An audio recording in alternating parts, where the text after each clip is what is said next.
My name is Jeff Pryor. I'm the Neighborhood Services Manager, and I've got a question for you. How many are attending this for the first time? Anybody? Okay, good. We're going to want to know, we've got some special things we want to have you pay attention to at the end of the presentation or near the end. Who are my property managers in here? Okay. What about, then the rest of you are landlords, correct? Property owners? Okay. Just out of curiosity, as far as the property managers, landlords, so that the people who are new can see, okay? Raise your hand if you've been a property manager or landlord for over 5 years, okay? Now, new people, look around, keep them up, people. 5 years, 10 years, if you haven't, 15, 20, 25. Okay, new people, these are the people you want to talk to, okay? These are the people you want to be in communication with. More than 25? Okay, congratulations. All right. So, we're going to start off our presentation by talking about the elephant in the room. Crime-free housing program has been repealed. The village ordinance was passed in 2013. In 2022, the village ordinance was repealed. There still are some key components of that ordinance. One is licensing. Nothing has changed on that. Training. Nothing has changed on that. You're here because of that training requirement. The lease addendum. It is no longer required. The crime-free lease addendum is no longer required. The criminal nuisance abatement is still there, and Sergeant Monty from the police department is going to be talking about that. So, we are no longer going to say crime-free anymore during this presentation.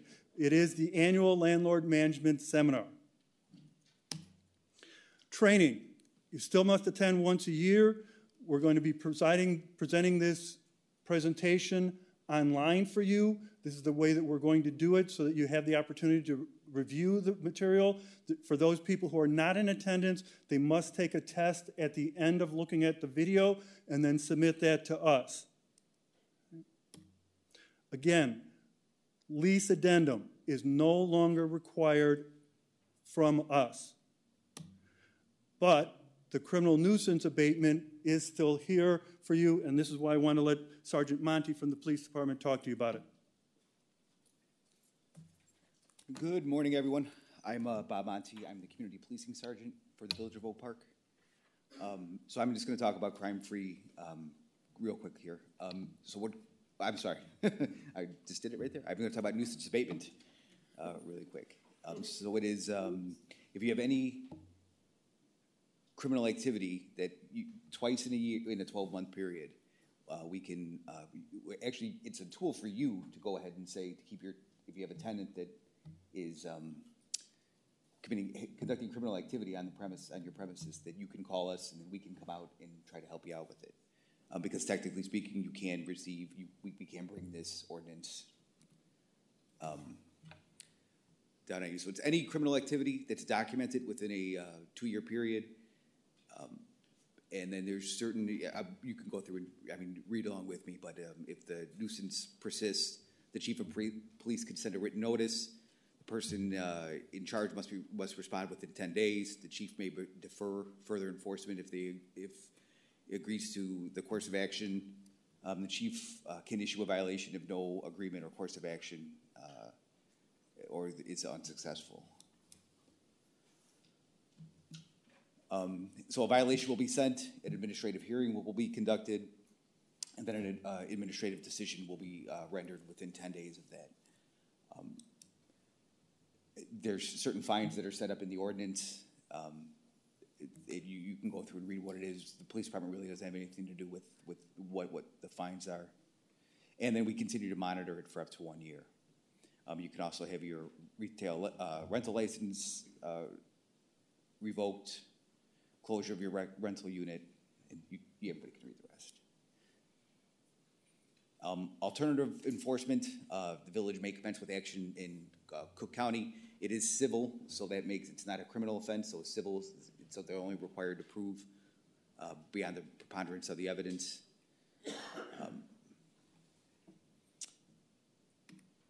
So this is really why I'm here to talk. Is that so I run the Resident Beat Officer Neighborhood Resource Officer Program.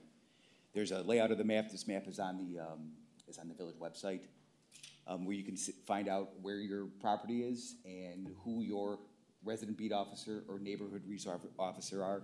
And I have my information is down at the bottom. I realize it's kind of small. You can get that on the village website, or I'll leave some of my business cards up on the table for anybody to get.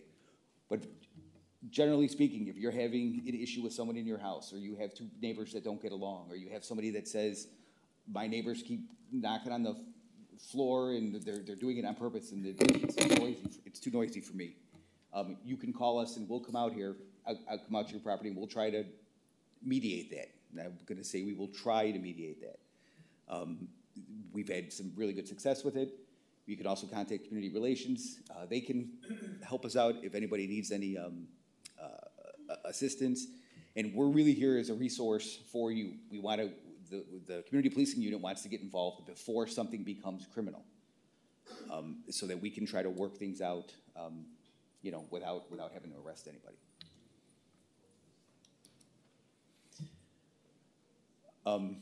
That's all the contact information. That's my information. I'll also leave my cards. They have my direct extension. Questions? All right, and reach out whenever you want.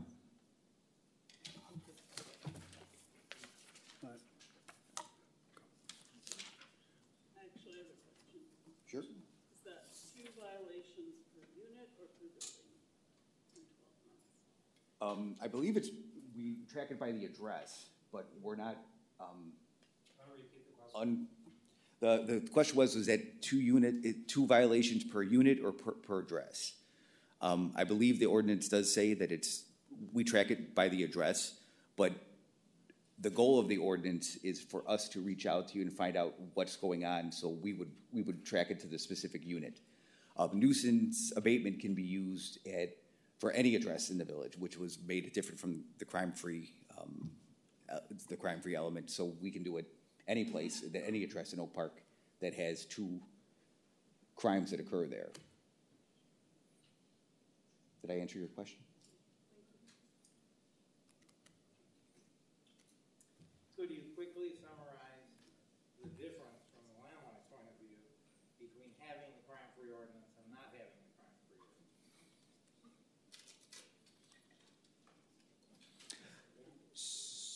So the difference is the nuisance abatement ordinance applies to all addresses. I think that's as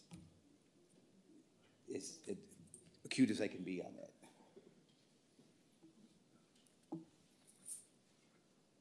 So you don't have to add the addendum. Correct. It's part of village code. Correct. If they violate it, you've got that protection already built in because it's in the structure of the code. It applies to everywhere. It's not specific to rental properties. Okay. Are we clear on that? The nuisance abatement is in the code. It's there. And it can be used for any property within Oak Park. But we can give out these addendums if we feel there's a benefit to waving the flag to the prospective tenant to know that you can't do this stuff. No. You can't The crime-free lease addendum does not exist. That's what at the very front, the crime-free lease addendum no longer exists. Oak Park no longer has a crime-free program. It's been changed. We're now the annual management landlord training seminars. Okay? They've removed the crime-free section. So in other words, if we include that in the lease, we're actually violating local housing ordinances, correct? Because I'm like, that's why we're not supposed to add it in anymore. Yeah. We do not support the crime-free lease addendum at all. Right. Just don't add it in for the leases. Correct. Well, if the village has their own housing authority, they've got a set of rules, the landlords are supposed to go along with the rules. Would you repeat the question or comment again? Oak Park has their own housing authority, so we have to go along with the rules, and they said it would move the crime-free addendum, period. Correct.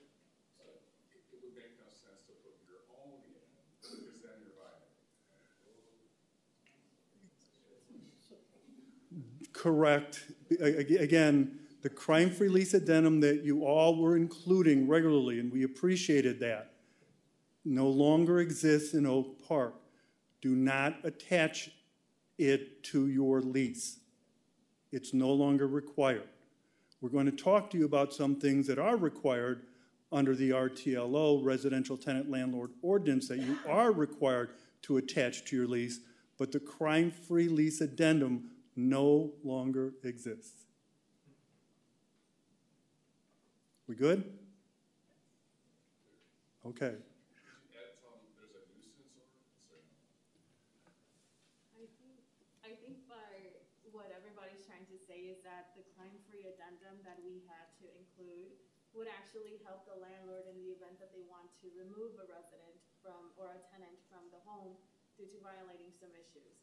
I believe right now, because it is not required, they do have the ability to amend their lease at the end of the lease term, create an addendum for themselves to say, you are violating my addendum. It's outside of Oak Park. However, they can still pursue going to court because the residents signed the agreement saying, you're not going to be committing any crime in my building. It's outside of Oak Park. So I think that's what everybody's looking to do, is to create an addendum or amend the contract that they're signing with their residents, so they can then have the right to go to court and remove the resident if need be. Okay. My understanding was the crime-free housing addendum was not the catalyst to remove people and to take them to court. It was just information and an agreement that you have with the tenant of the expectations for how they need to live in your property.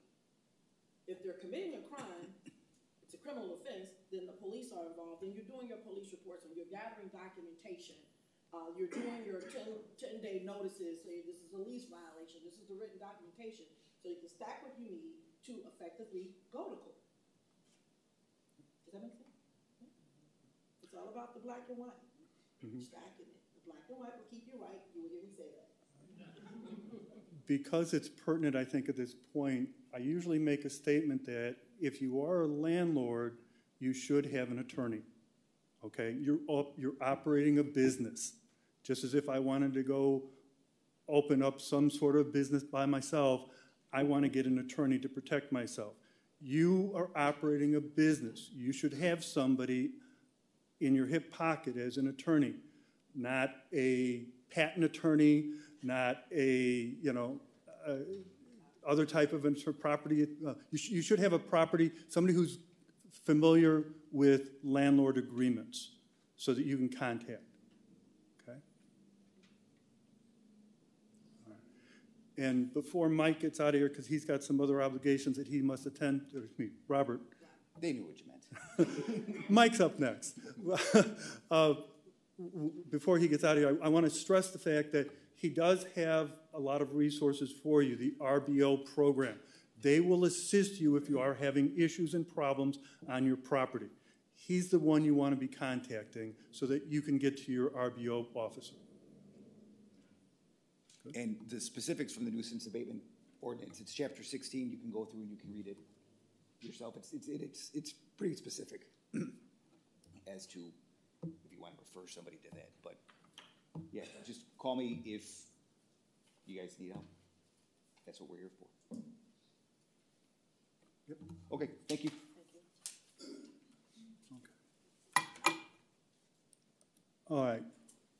I was negligent at the very beginning, and I apologize. Because near the end of the program, you may all be rushing out, but I do want to thank you now for taking the opportunity and the time here today to attend this presentation. The next presenter is going to be Mike Stewart from one of our housing partners from the Oak Park Regional Housing Center.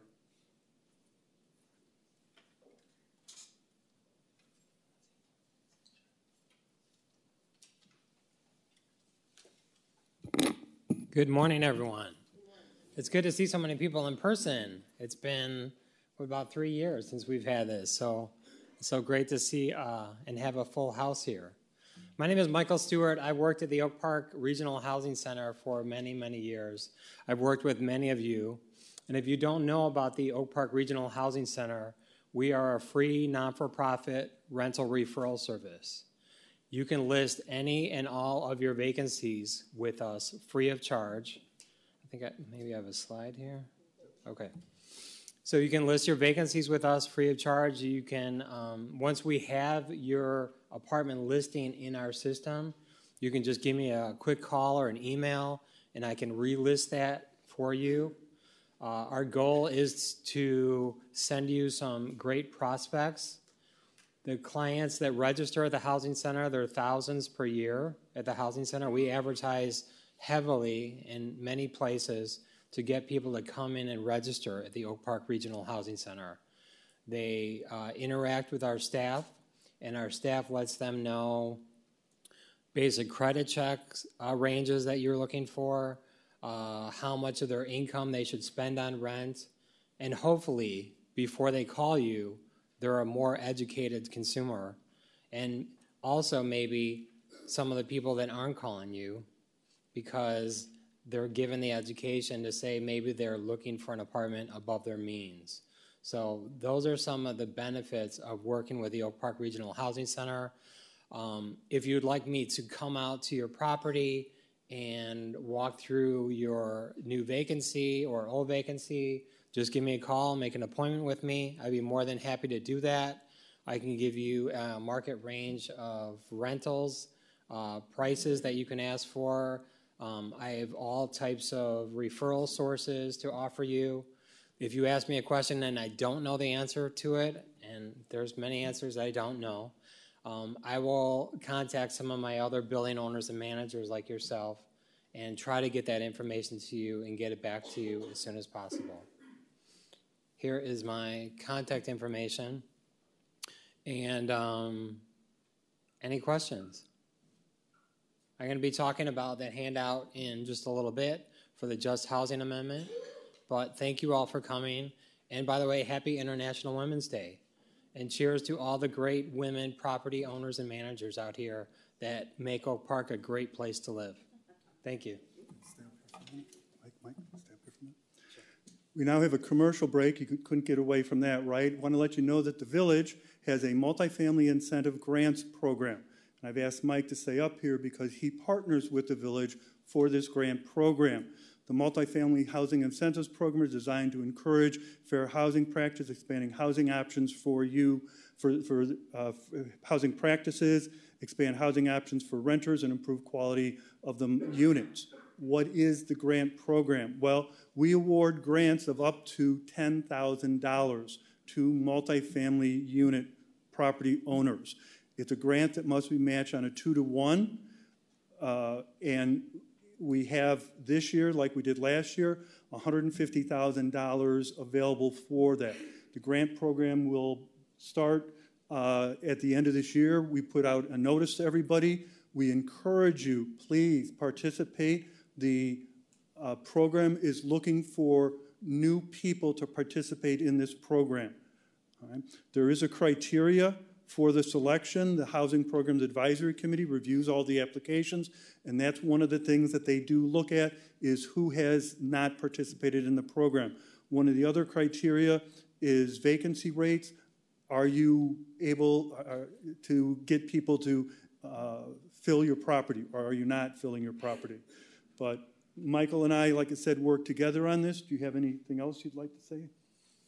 No. If you have improvements to make in your building, definitely apply for this program. It's a great program. Talk to some of the other building owners and managers.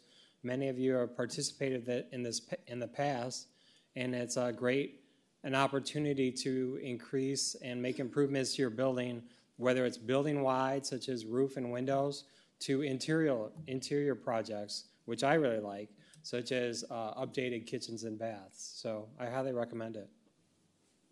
Is this on the website? Yes, it is.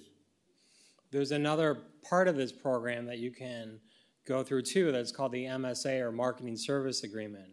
And the Marketing Service Agreement you can apply for, I believe, anytime during the year. And it offers those apartments that are listed with the Oak Park Regional Housing Center. We have keys to some of our properties, so you could provide keys to us, and this Marketing Service Agreement would help our staff show the properties in your building, and then this MSA, or Marketing Service Agreement, would pay a commission if there is a rental based on this property. We're also looking in Oak Park, and this is part of our model here in Oak Park, is to create a diverse and integrated Oak Park. And these are programs that help with that process. Thank you. Thanks. The next presenter is going to be one of our other housing presenters. This is going to be Ken Southward from the Oak Park Housing Authority.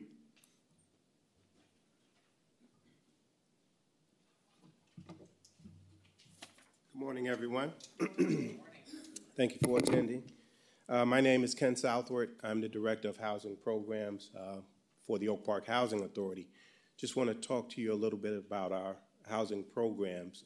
The Oak Park Housing Authority is a Illinois municipal corporation. We provide rental assistance for elderly and disabled individuals, as well as individuals who are within the low-income category. The Housing Choice Voucher Program, formerly known as the Section 8 program, it's a federally funded program that assists low-income families in paying a portion of their rent directly to property owners. The way the program works, it's a three-part relationship. The Oak Park Housing Authority is one, has a program participant, a tenant, and then a property owner. Each one has a separate contract with one another. The Oak Park Housing Authority has a contract with the program participant, which will allow them to pay a rental assistance to a property owner. The Housing Choice Voucher Program participant then finds a unit and enter into an agreement with the property owner, which is called the lease. Once the lease is in place, the Oak Park Housing Authority enters into an agreement with the property owner. That agreement is called the Housing Assistance Payments Contract. That particular contract is specific for that particular tenant in that particular building in a particular unit, so it's not transferable. The tenants will pay approximately 30% of their income, their monthly income, towards rent. And in some cases, tenants are allowed to pay as high as 40%.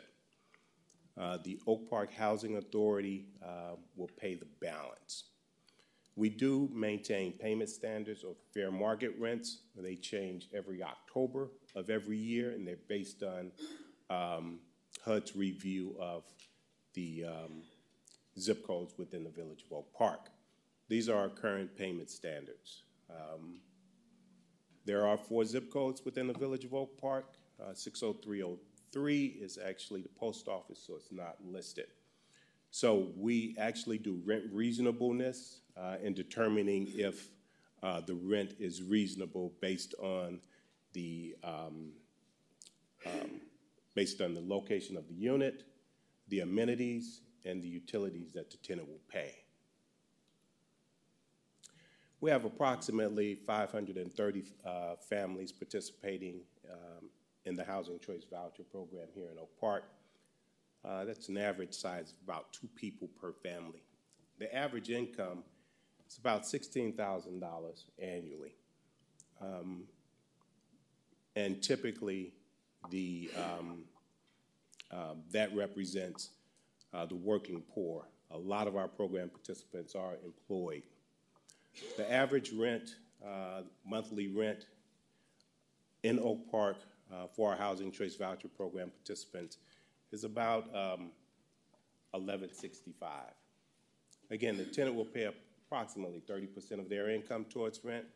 That's approximately $376, and the Oak Park Housing Authority will pay the balance. We do maintain a waiting list. Currently, we have 51 program participants remaining on our waiting list. Our waiting list was open in 2021. We received over 21,000 pre-applications of families interested in being part of the waiting list. Once we go through our waiting list, about 75% of those individuals on the waiting list are deemed to be ineligible. When we last opened our waiting list, we did randomly select 150 names and place them on our waiting list, and of that, only 51 were determined to be eligible. So we are in the process of going through the waiting list and issuing vouchers to those program participants who are on the waiting list. Once they become eligible, they'll receive a voucher and they'll start looking for units here in Oak Park. The way the process works with issuance of vouchers, we determine the applicant's eligibility. They go through an orientation, and then they have approximately 180 days to search for a unit here in Oak Park. In some instances, families will be eligible to utilize portability, which is basically transferring their subsidy to another housing authority or another city. During their housing search, we do refer our applicants, will recommend that our applicants go down to the Oak Park Regional Housing Center and see if they can obtain any referrals that they may have that you have listed with Mike. We encourage them to seek other sources to assist them in being successful in finding a unit here in Oak Park. There are inspections that are involved prior to the family occupying the unit. Excuse me. That inspection process involves what we call a request for tenancy approval. If a family has an active voucher, they will come to the owner and ask the owner if they're interested in renting a unit to them. If they are, then the owner will have them go through whatever tenant selection criteria they use. And then if they're selected, the owner will be required to complete a request for tenancy approval. This particular form actually starts the process to determine your unit eligible to participate in the program and begin the process for the tenant to occupy the unit. Once that request for tenancy approval is completed and returned to the Oak Park Housing Authority, we'll review the rent just to make sure that the rent is affordable for the family. And if it is, we'll review the lease date and the utilities that the tenant will pay, and then we'll schedule an inspection. Typically, we can schedule an inspection within 1 to 2 days. Typically, our inspections are scheduled Tuesday through Thursday. In some cases, we're able to complete inspections on Monday and Friday as well. The inspection includes the interior of the unit, common areas, exterior, HVAC equipment and plumbing, and then also we do a rent reasonable determination just to make sure that the rent is reasonable based on the location of the unit and the amenities that the tenant will pay and the utilities for similar units in that particular census tract. Once the unit has passed the inspection, the Oak Park Housing Authority review the lease agreement for the tenant. The lease agreement is your own lease agreement that you will use for your unassisted families. It's not a special lease agreement that you would use for Housing Choice Voucher Program participants. However, the Housing Assistant Payment Contract has a lease addendum within that contract. If there's any conflicting information between the lease addendum within the Housing Assistance Payments Contract and your lease agreement, then the language of the lease addendum in the Housing Assistance Payments Contract will prevail. Once the Housing Assistance Payments Contract has been executed and the lease has been executed, the owner will begin receiving a rent subsidy from the Oak Park Housing Authority. Typically, that's going to take approximately 60 to 30 days for the owner to receive the initial payment from the Oak Park Housing Authority, but it'll be retroactive back to the lease date. Usually, we try to get that payment to the owner within 30 days. We do have direct deposit, so our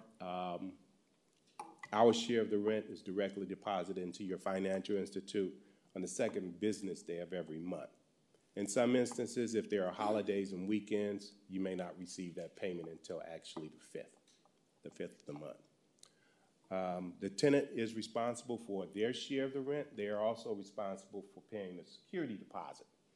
So the tenant will pay their share of the rent based on the lease agreement.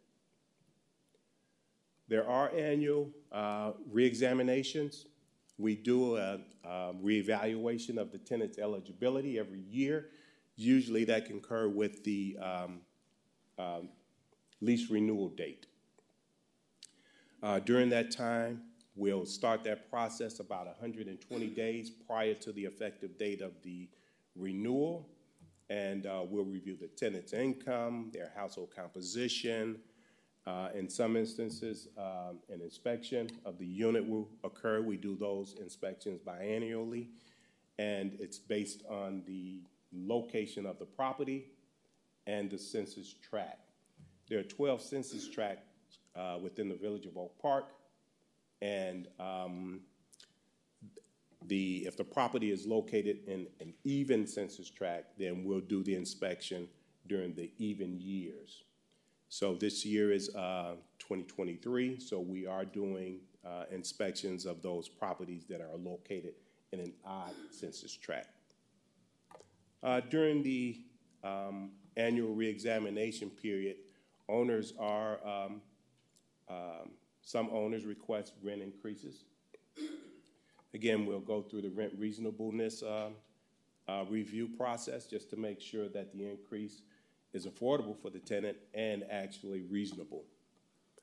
We recalculate the tenant's rent share, and then owners and the tenants are notified approximately 30 days prior to the effective date of the new lease agreement.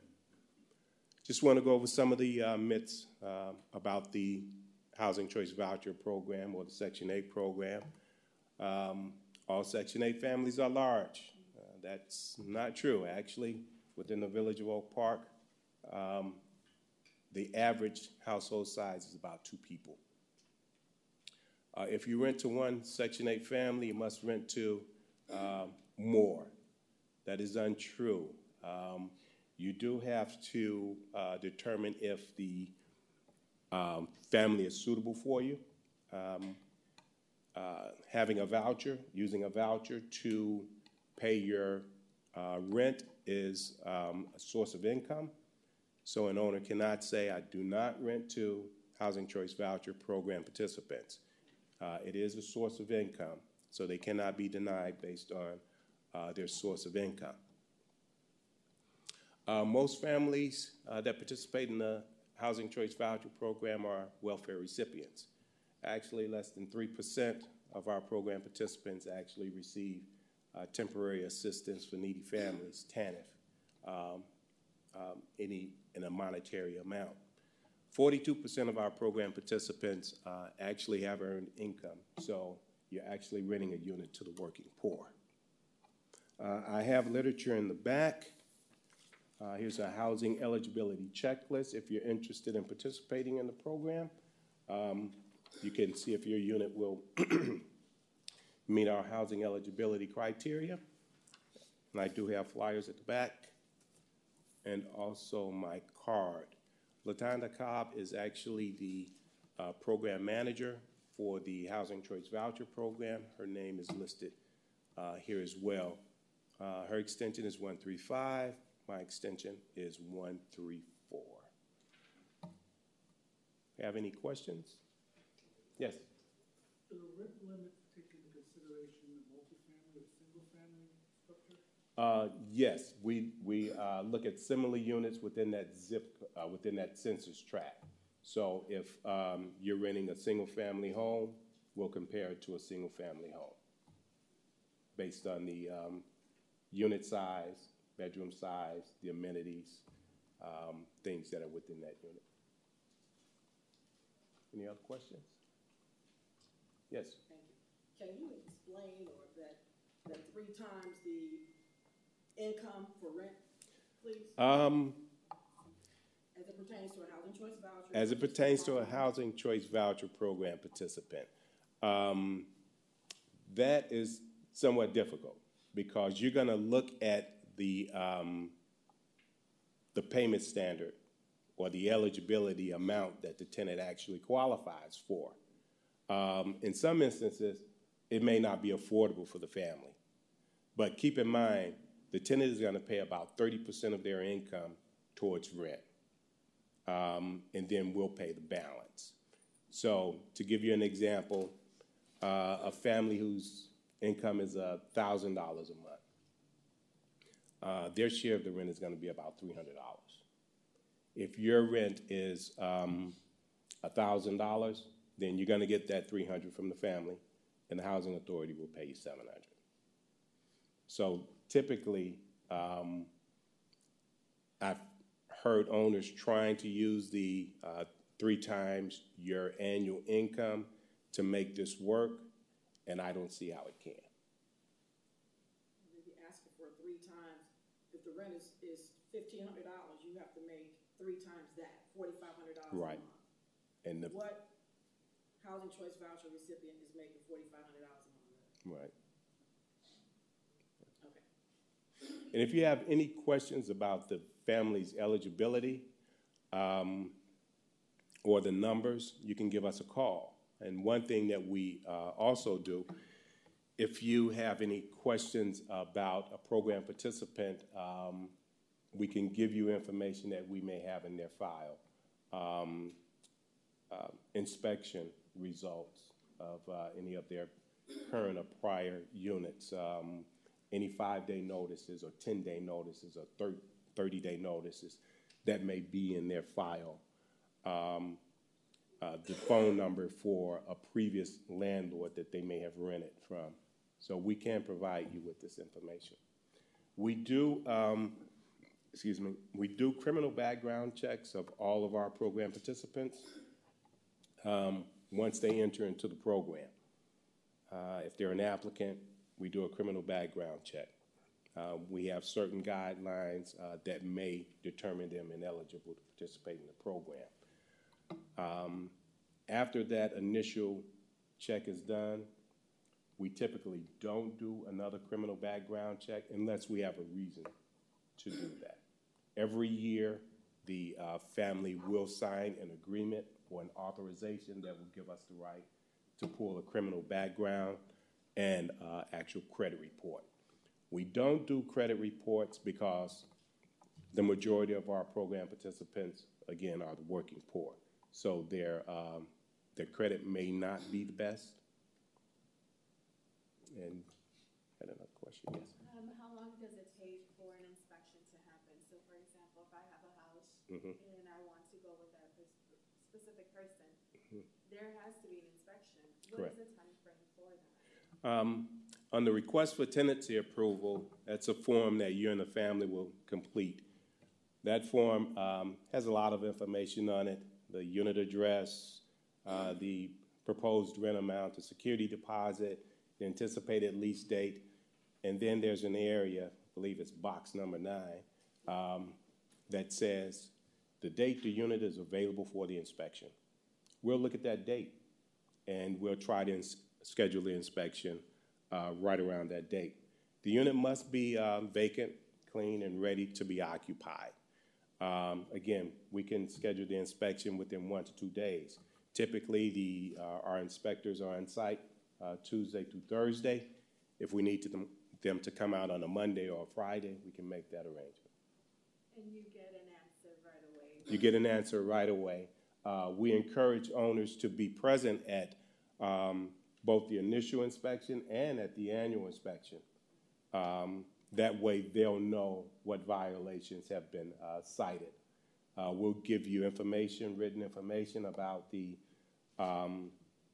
the violations that have occurred at the initial inspection, and we'll give you a chance, an opportunity to make those corrections. Once the corrections have been made, just give us a call. We'll schedule a re-inspection of the unit. Once the unit passes the inspection, the tenant can take possession as long as we agree on a lease date and a rental amount. During the annual inspection process, we'll go out, do the inspection. We'll notify you first. We'll notify you and the tenant. We'll give you about a 2-week notice of our coming out. We'll include the housing eligibility checklist. We'll come out if there are any violations that are cited or found. We'll give you 30 days to make those repairs. We'll come back out within the 30 days and just to confirm that the repairs have been made. Yes? I have a question. So what happens when people move in and aren't authorized? So I had somebody had that problem, and how do we report that to you? Like, so like, let's say only certain people are allowed to live there, right? Mm-hmm. What if someone just moves in and we're having problems with them? Right. How do we report that to you and you take care of it? Okay, the question is unauthorized occupants. Typically, your lease agreement is going to address unauthorized occupants. So, right. So the way the program works is we pay the landlord to enforce the lease. We have an agreement with you, the Housing Assistance Payments Contract, and within that contract, the owner agrees that they will enforce the lease.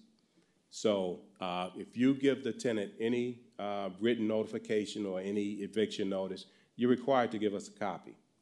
So if there are unauthorized occupants, you do what you typically do to correct that violation of the lease agreement. Give them a 10-day notice. You can provide us with the notice, provide us with evidence, and then what we'll do is take the appropriate steps to remove that program participant from the program, as long as they are non-compliant. We don't, the last thing we want to do is terminate the assistance of a low-income family. That's the last thing we want to do. So we will give the tenant an opportunity to correct that, that violation. It could be a simple thing as, you know, my brother is in town, he's trying to find some place. You know, he's just going to stay here for 3 weeks or so. You know, if that's okay with you, then it would be okay with the Oak Park Housing Authority.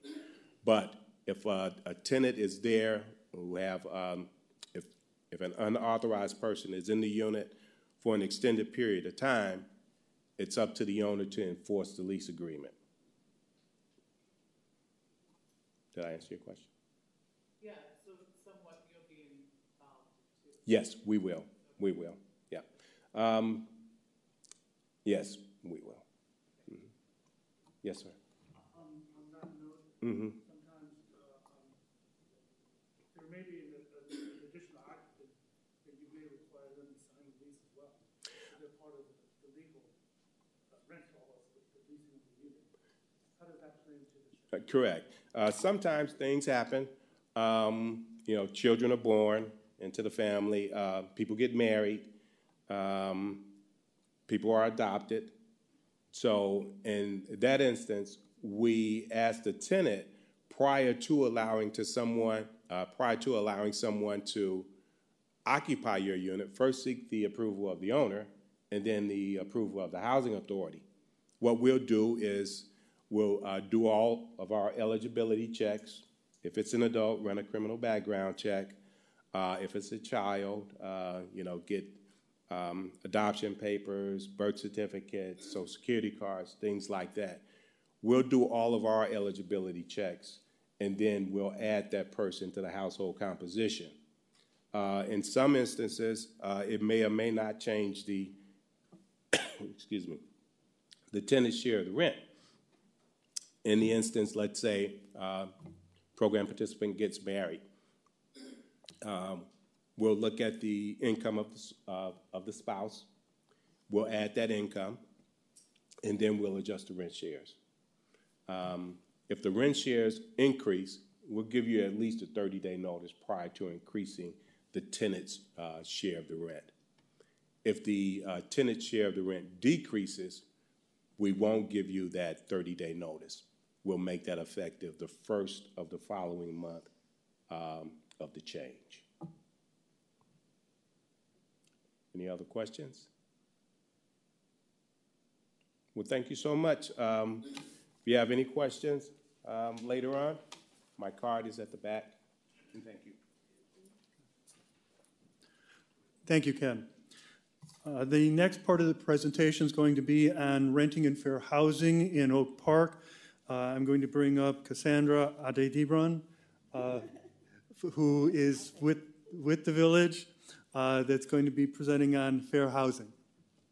Good morning, everyone. I'm so glad to see that we're back in person doing this, because it's hard to do a training via video and Zoom. I don't get to see your lovely faces. I don't get to hear the questions. I don't get to see the body language. I don't get to tell you to wake up. No, I'm just kidding. I'm just kidding.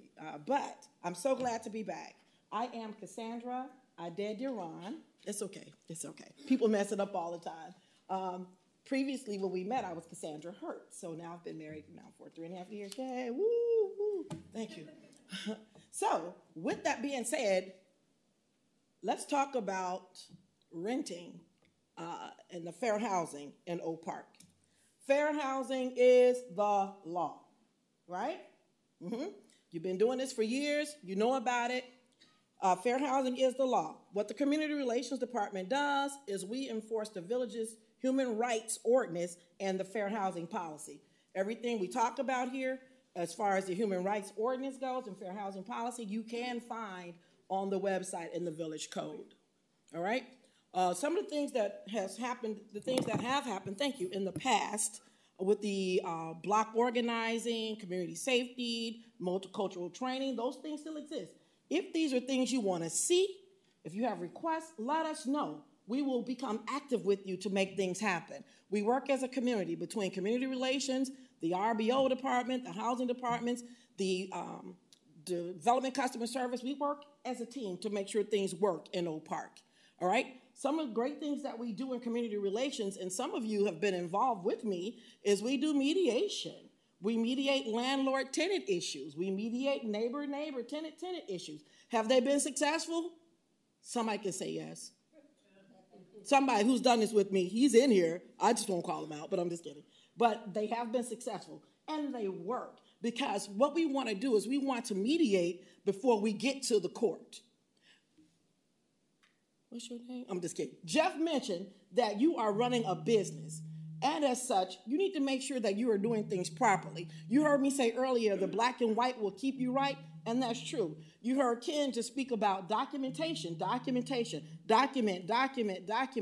You're going to hear that again. The black and white will keep you right. You want to make sure that you are doing things according to what's in writing, follow your policies, be consistent with everyone.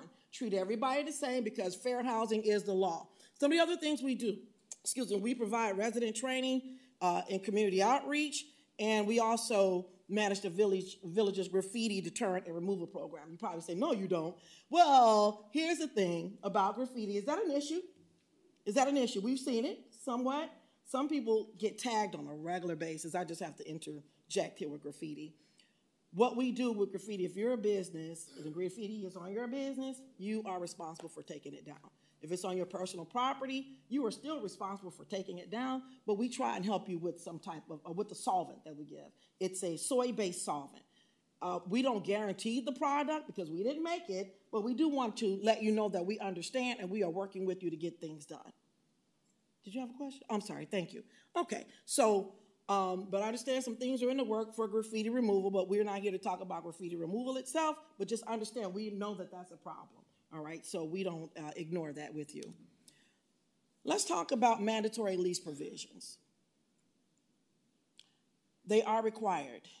So are we familiar with the mandatory lease provisions, right? The things that have to be in the lease, right? You have to talk about the parking, because parking is a premium in Oak Park, right? We have to talk about the park, and you must put that in your leases as the provision. The unit number must be on your lease. The maximum occupancy, which is also in our code under section 713.2, there is a whole, you're going to show them that later, right? There's a whole little grid about the number of people to the space in a unit. I get calls about that. So community relations, we get a lot of complaints, a lot of calls about a lot of things. And one of them I get from landlords or property managers is, hey, how many people are supposed to be in a unit? Or sometimes I'll get it from the neighbor who is just, just being, somebody said that, not me, but yes, want to know, well, there's like 50 people living in that one apartment. What should that be? And we'll direct them to the code. But as property managers and landlords, you should know that, and you have to make sure that you are complying and maintain, because that could become a safety issue. And what we don't want are problems like that, right? You must have the full names and birth dates of all occupants, including the babies. You say, well, I do? Well, yeah, include them. And one of the things, too, is tied into the school district. You do know that, right? If you don't, you do know now that the school district requires information on the leases. So you want to make sure that you have the full names and date of birth of all occupants, especially school-age children. The name and phone numbers of the owner and management company available for emergencies. Provide them with your information or your agent's information, whoever you're using. A 24/7 operation need to happen with that. And again, that's for safety reasons. And that's to make sure that people can get things done like they need to. Things happen at any moment, at any time. Leases without this information can be voided. This is a business. You don't want to lose money because you left off of a detail. All right, any questions on that piece? Mandatory lease, it's in our writing. So if you say, what did she say? You can go back to it, or you can call me. I do have business cards on the back table as well. Please make sure you take one. I have so many, I need to get rid of them. Please take a business card. All right, fair housing in Oak Park. What is fair housing? The right for all people to live wherever they choose, to have access to housing, to seek, to purchase, lease, rent, whatever they're going to do, right? And enjoy the full use of their homes without unlawful discrimination, interference, coercions, threat, intimidation by owners, landlords, real estate agents, or other people. Even a neighbor, the tenants intimidate each other. They harass each other. What do we do about that? That was a question before in the previous seminar. But these are things that we have to consider and think about. Is that a fair housing violation when someone is harassing someone in their homes? Yes. So we want to make sure we're doing things properly. And so I want you to understand, nationwide, there's about 10,000 plus charges filed yearly for fair housing violations. Most of it is, hey, they're discriminating in the terms and conditions, or sales or rentals. We don't have any vacancies. And you know you have a vacancy. And you tell them you don't. Well, I have a couple children. Oh, well, children aren't allowed here. Well, you know they are. Is this a senior development? If it's a senior development, that's different, right? 55 plus community is different. But to arbitrarily just say, oh, I'm just not going to rent because you have children, that's a violation. We're going to talk about who is covered,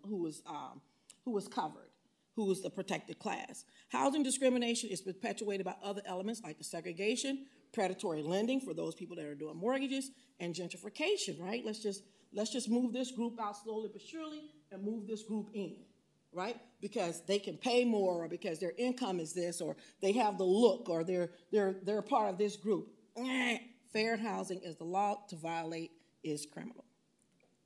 Federal fair housing laws require that any entity that's receiving federal funds, like Village of Oak Park receives federal funds, if you are receiving federal funds, then you have to affirmatively further fair housing and promote integration. Makes sense. What are the protected classes in the Village of Oak Park? And then we also have, what does Illinois say? All right, so when we're dealing with fair housing, we are dealing with the Village of Oak Park, but we are dealing with Illinois, we are dealing with federal. So here is the list of protected classes. I think everybody is covered. I think everybody is covered. It looks like everybody is covered. So, and understand too, this the source of income that you see there became effective January 1st of 2023 as it pertains to housing choice voucher recipients. So that is a protected class because it is a source of income. All right? And don't be afraid of the Housing Choice Voucher Program. It's great and it works for some people. Some people have actually built their businesses on being able to utilize the program. So there are stigmas attached. You need to look at it for yourself. This is your business or what works for you. So I'm plugging for you, right? I'm plugging for you. All right. So, but these are the protected classes in the Village of Oak Park, which do mimic the protected classes for the state of Illinois.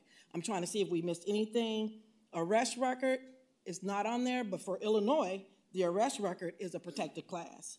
Unfavorable discharge from military service, yeah, we got that one up there. Yeah? I'm trying to see order of protection, we have that. Just want to make sure. Age, 40 and over. You know, people laugh when they think the age was supposed to be like older than old. 40 and up. 40 years old. Wow. It's getting younger and younger. Okay. Any questions on protected classes? No? It's pretty cut and dry.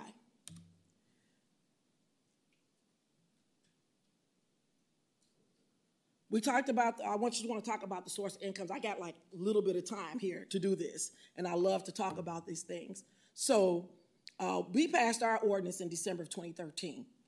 The source of incomes includes, now this is the source of income. You're like, what does that mean? Wages, alimony, child support. If people are getting money from Social Security, that's a protected class. Any federal or state public assistance is a protected class of income. And of course, the housing choice vouchers we've already stated. I want you to get that because some people are still stuck in their old ways with that. You don't want to break the law. You want to keep your business functioning.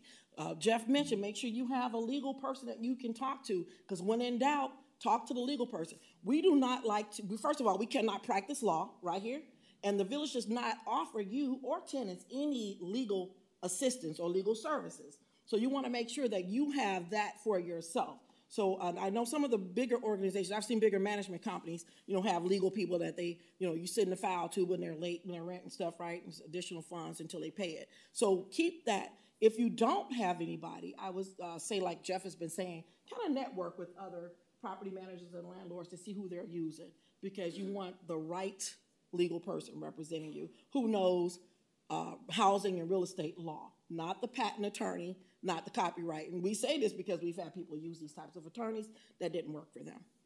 All right? Any other lawful compensation is also included as a source of income. Lawful. I like that. What constitutes discrimination? Well, cut and dry, refusing to rent or sell housing to people because you just feel like, like I gave you all the examples. We don't take kids, but you do. You're on a Section 8 voucher. I don't want to accept it. I still hear people today telling me or telling the clients, I'm not taking that. There are exceptions, right? There are exceptions to accepting the housing choice voucher, and it's based on if it's an owner-occupied property, 4 units or less. That's one. Did you all know that? Some people knew that? Say it again. Sure. Can you say it again? Sure. I'm kidding there. If you say, in order to not accept a housing choice voucher, you must be an owner-occupied 4 units or less. All right? Don't take my word for it. Read it as well. And that's not a license to say, I'm just not going to read. No, you want to do it right. So there's always another side to something, but you want to make sure that you know. That's why I'm telling you. I want you to be well-versed so you understand. So you won't say, well, my hands are tied and I can't do this. No, know what you can do. Know your rights as landlords and property managers or homeowners or whatever it is you may be. Yes? So I'm brand new to this, just trying to learn everything. For the order of protection status, is the exception, I'm just wondering if I read this right, like child sex offender or something along like sex offender, something other like criminal background, what are we allowed to take into account? Okay, thank you for asking. That's going to be covered in Just Housing Amendment, which is okay, but that's a good question. That is one of the groups of people that you can say, no, we're not going to rent to. And you have to be careful with that. You considering that if there are children on the property, I won't take your thunder, Mike, I'm going to let you have this. Or if you're near schools and things like this, those are things to consider. When we're talking about that order of protection, I do want to talk about domestic violence, right? Domestic violence is real. It is true. It happens. You have a protected group. When someone has a domestic violence case going on, that is confidential. If you're renting to them, you must maintain that confidentiality. And you cannot just arbitrarily say, no, I'm putting you out because this is happening too much. You all are fighting too much domestic violence. That person is supposed to be safe. You're not supposed to arbitrarily just say, I'm terminating your lease because of the domestic violence. You will get in trouble for that because they are covered. Don't take my word for it. I want you to read it. But they are covered for it. So watch that. If you have domestic violence situations going on and people have it documented and it is legally documented, there's the proof, there's the record, there's the order of protection or whatever it may be, because it's really where you fall into order of protections when you get into domestic violence situations. All right? What else constitutes discrimination? Setting different terms and conditions. Well, I think I want to charge you $1,500, but I'm going to charge you, $2,000. It's the same unit, right? Same area, the same composition for the family, and that's what you arbitrarily decided to do. I've had people call me and say, well, I know my neighbor is paying this, but I can't go with what they tell me. I say, did you see it? Did you see the lease? Or is that just what they told you? So I don't get involved with that side because that's hearsay. I can't do that. What I want you all to make sure you're doing is that you are being consistent with the terms and conditions and privileges that you afford everyone when they are renting from you. Engaging in steering. Well, we want to live here. To steer means I want to push you somewhere else. Well, I'm looking at this property here on this block or in this street, but you want to tell me and send me over to that location because that's what you're doing. So you're steering me. Steering is illegal. Don't do it. Refusing to provide reasonable accommodations or modifications for a disabled person. I'm not talking about somebody that's on crutches temporarily. I'm talking about somebody that's in a wheelchair and you have a curb and they can't get to the door, right?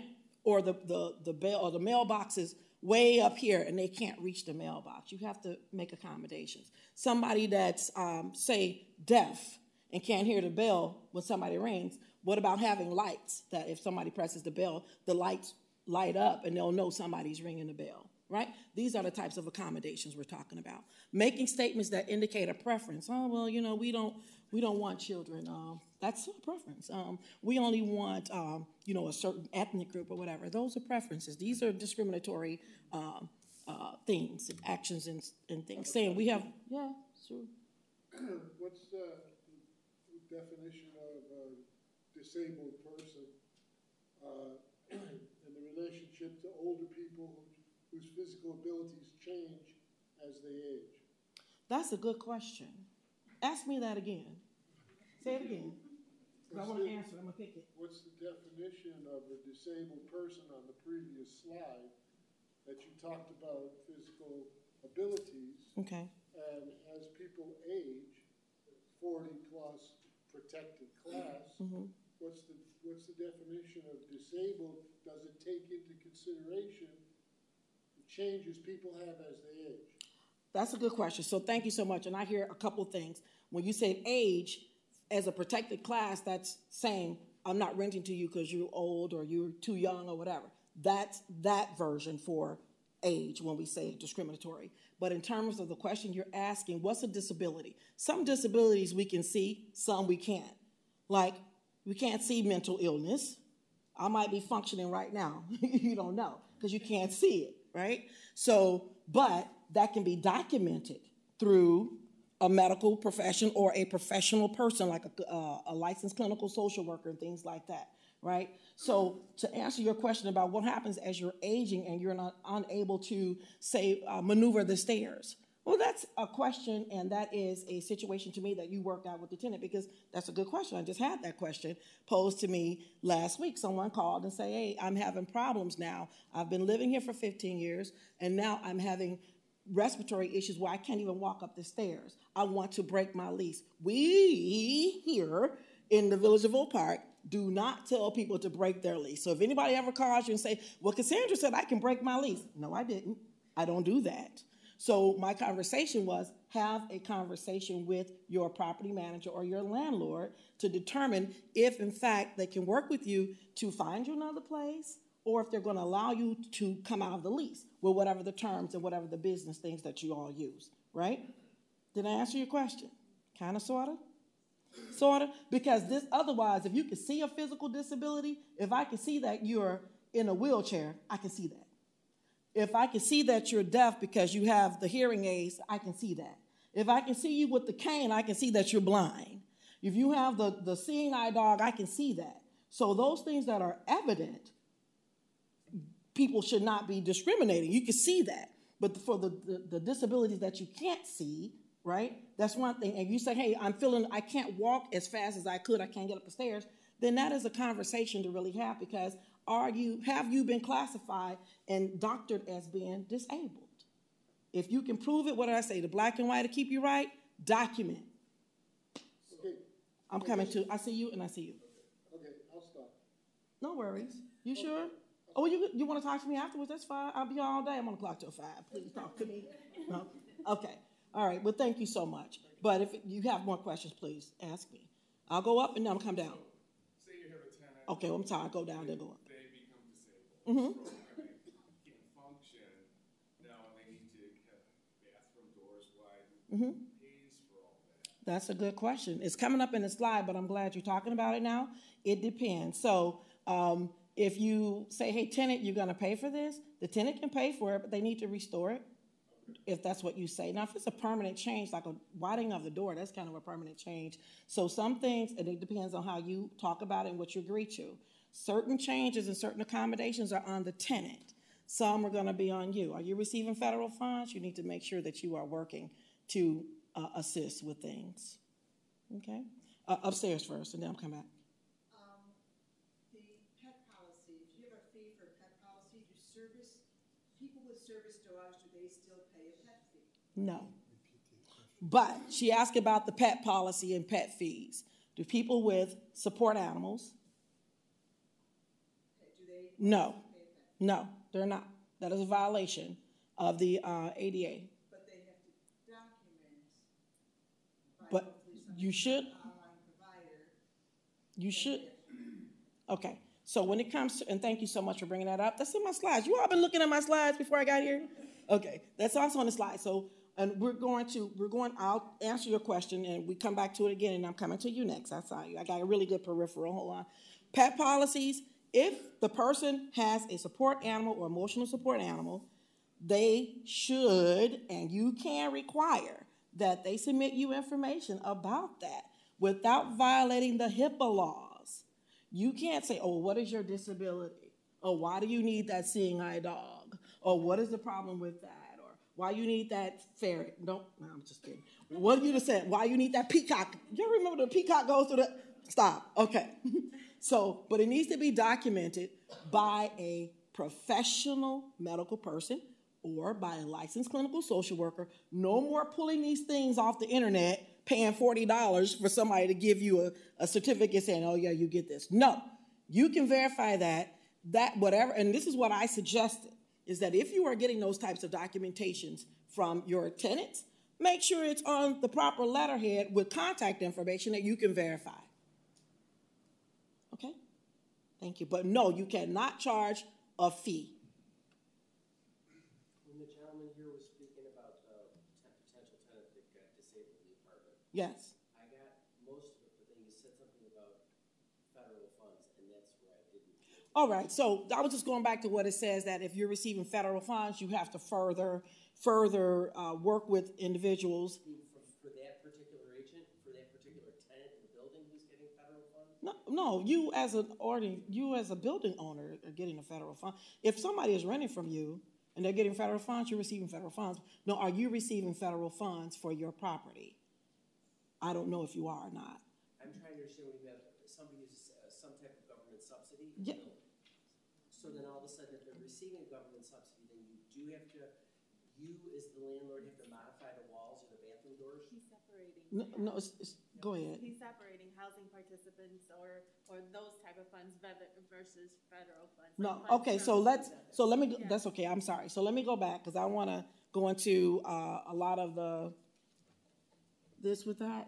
But the synopsis is, you said somebody was, first of all, it's not discriminatory because they were already living in your property before that happened. So let's clear that up. You didn't discriminate on that. Now that these things have changed, you're maintaining and retaining this client, and they need some changes and modifications. Then the question he asked was, who pays for that? I said, your tenant can pay for that, and they need to restore it at the end if that's what you all agreed to. I said, if you're receiving federal funds and you're participating in that kind of vein, then you can do those changes. And I said, what I also said was to widen the door. I said, that's a pretty permanent modification. So you want to think about that as well. So the point I'm trying to make is, I'm not trying to tell you exactly what to do. What I'm giving you is, here are some things you need to consider if you have that situation. You want to check what is right and what can be done through the HUD or through your legal person to make sure that what you're doing is on track and you're not violating. To be quite honest, I believe that anything you can do to the home is a reasonable accommodation that can definitely go on to the resident to submit payment. However, if it's beyond a structure such as like lowering the counters for accessible, you do not, let's just say if somebody's trying to rent from Speak a little louder because they need to hear you too.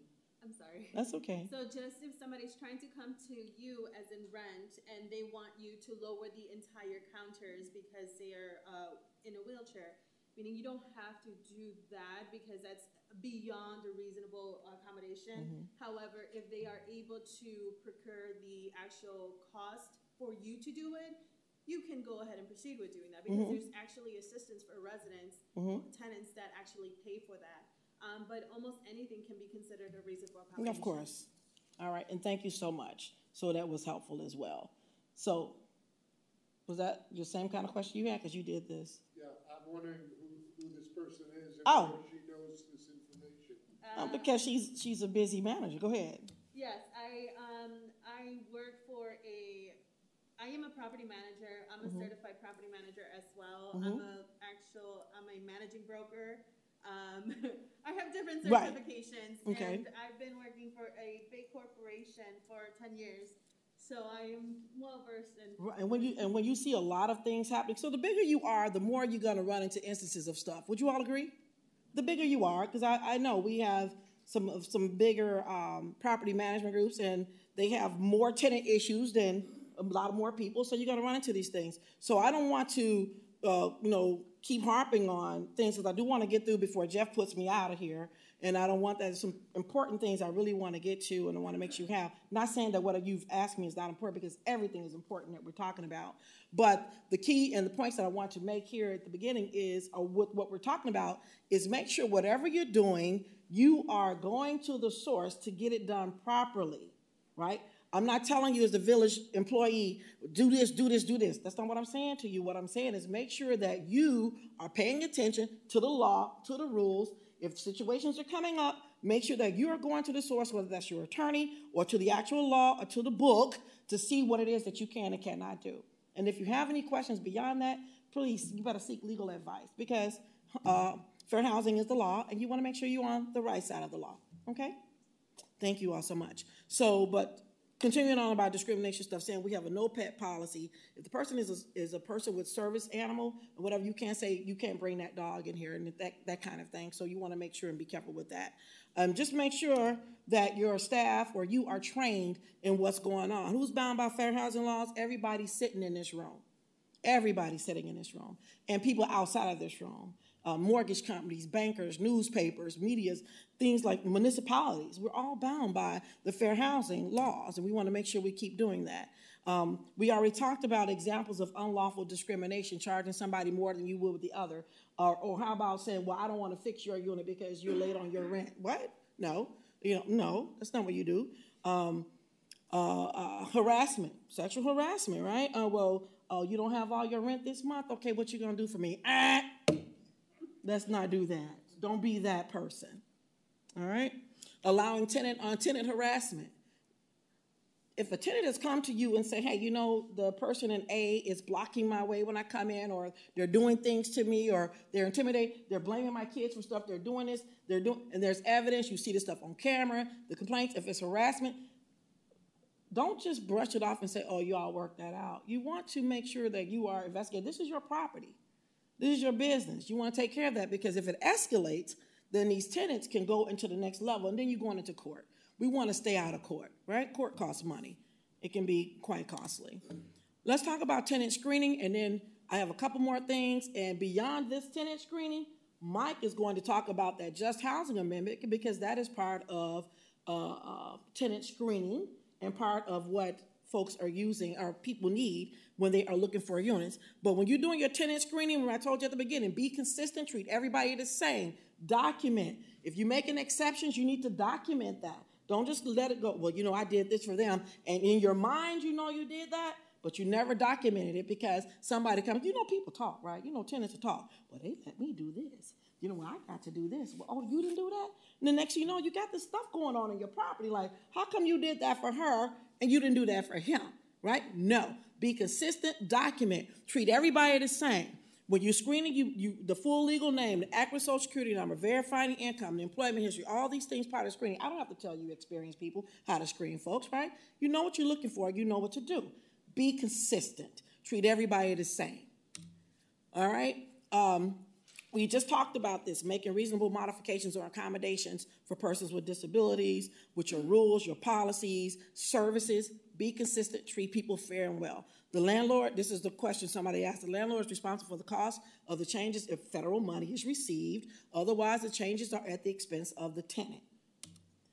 If you are modifying, you know, again, the landlord can say, hey, tenant, we're making these changes. Things like, as you can see, their bathroom handles to get up off the toilets or out the tubs and things like this, lowering things, raising things and stuff of that nature. Those are examples. Adding the ramp to get to the door, things of that nature. So you just want to make sure you're working with individuals and not singling them out and not treating them differently and not going a step or two above what you could do that you know you can reasonably do and stay within the confines of the law. All right? You probably just read that, just things I just said. All right, we talked about the no pet policy. I'm coming back to it really quickly, and then we're going to go into the screening piece with the just housing amendment, and then we're going to hear from Jeff, and then you're going to hear from me one more time because there's some things we have to consider and that we're making sure we're doing properly in the Village of Oak Park. You cannot refuse to discriminate in terms if somebody has a support animal. Somebody said, well, what's the difference between a support animal and an emotional support animal? Because some people want to know that, right? I know you know. Yeah? Okay. So a support animal is trained, right? It's trained. It's either a dog or a miniature horse. That's what the law says. A dog or a miniature horse is your real support animal. Is that's the seeing eye dog, right? I don't know who's having a horse. The emotional support animal, somebody comes and says, well, I need this dog or this cat for that. I'm telling you, get the documentation. You don't have to mince words. Well, prove it to me. What's your emotional issue? What's going on with that? Now you're violating, and you're going to get in trouble with that one. So you want to have that conversation. You want to get stuff documented. That's what you so decide to do and letting them in. You need to make sure that it's verifiable information. I told you, no more of that stuff that people used to print off online and then give it to you and say, here you go, and you don't know where it came from. Somebody in Utah. Go ahead. Are you actually allowed to call and verify with the doctor's office? Yes, and they're not supposed to violate the HIPAA law. You shouldn't either. So they're not supposed to tell you, well, yeah, you know, this person suffers from, 50 migraines a day. Right. But yeah, you want to verify. Yeah. They know not to violate the HIPAA laws, and you know not to, delve into it to violate it either. But yeah, you have to verify. Because again, people were coming up with a lot of phony stuff years ago and doing things. And now somebody you rent to them and they just all of a sudden decide, hey, you know what? I'm just going to get a dog and tell you after 3 months I'm in your unit, I got a dog and I'm telling you, this is my emotional support animal. What? Somebody's laughing because it's happened, right? That's what they do. Well, you're going to have to accept it or else I'm gonna sue you. Nah, that's not how that goes. First of all, they're not supposed to be doing that. There should have been a conversation. You need to have a conversation with them. Now, if you so decide that they didn't violate the lease with the pet being in there because they didn't have a conversation with you, that's pretty much a lease violation because you got this animal in here, right? 10-day notice. What are we going to do? Within 10 days, y'all going to get it resolved? Are you going to get it resolved that, okay, it's that, okay, give me the documentation we need to prove that this is your emotional support animal, blah, blah, blah. Otherwise, they're playing games. All right, so again, document, verify, black and white to keep you right. All right, and you cannot charge a pet deposit, right? Remember that, you cannot for that. But you can charge if the dog is chewing up your walls, if the dog is making a mess all over the place, or cats, whatever, scratched up the wall, right, and doing things, you can charge for that. Those are actual damages. People have to maintain their pets just because they have it. Hey, I got over on you, I'm in. No, they have to maintain the animal. What happens if the dog becomes a nuisance or Then we have laws and rules against nuisance. We have nuisance laws about pets and dogs and animals and things like this, even the number of animals you can have in a unit. So if the animal is doing what you're saying, first of all, you want to make sure you're documenting. But yeah, you do have a recourse to that. You don't have to keep something that's causing a safety, health, opposing, issues like that for people. But just make sure you're documenting and make sure you're following the procedure to move things through.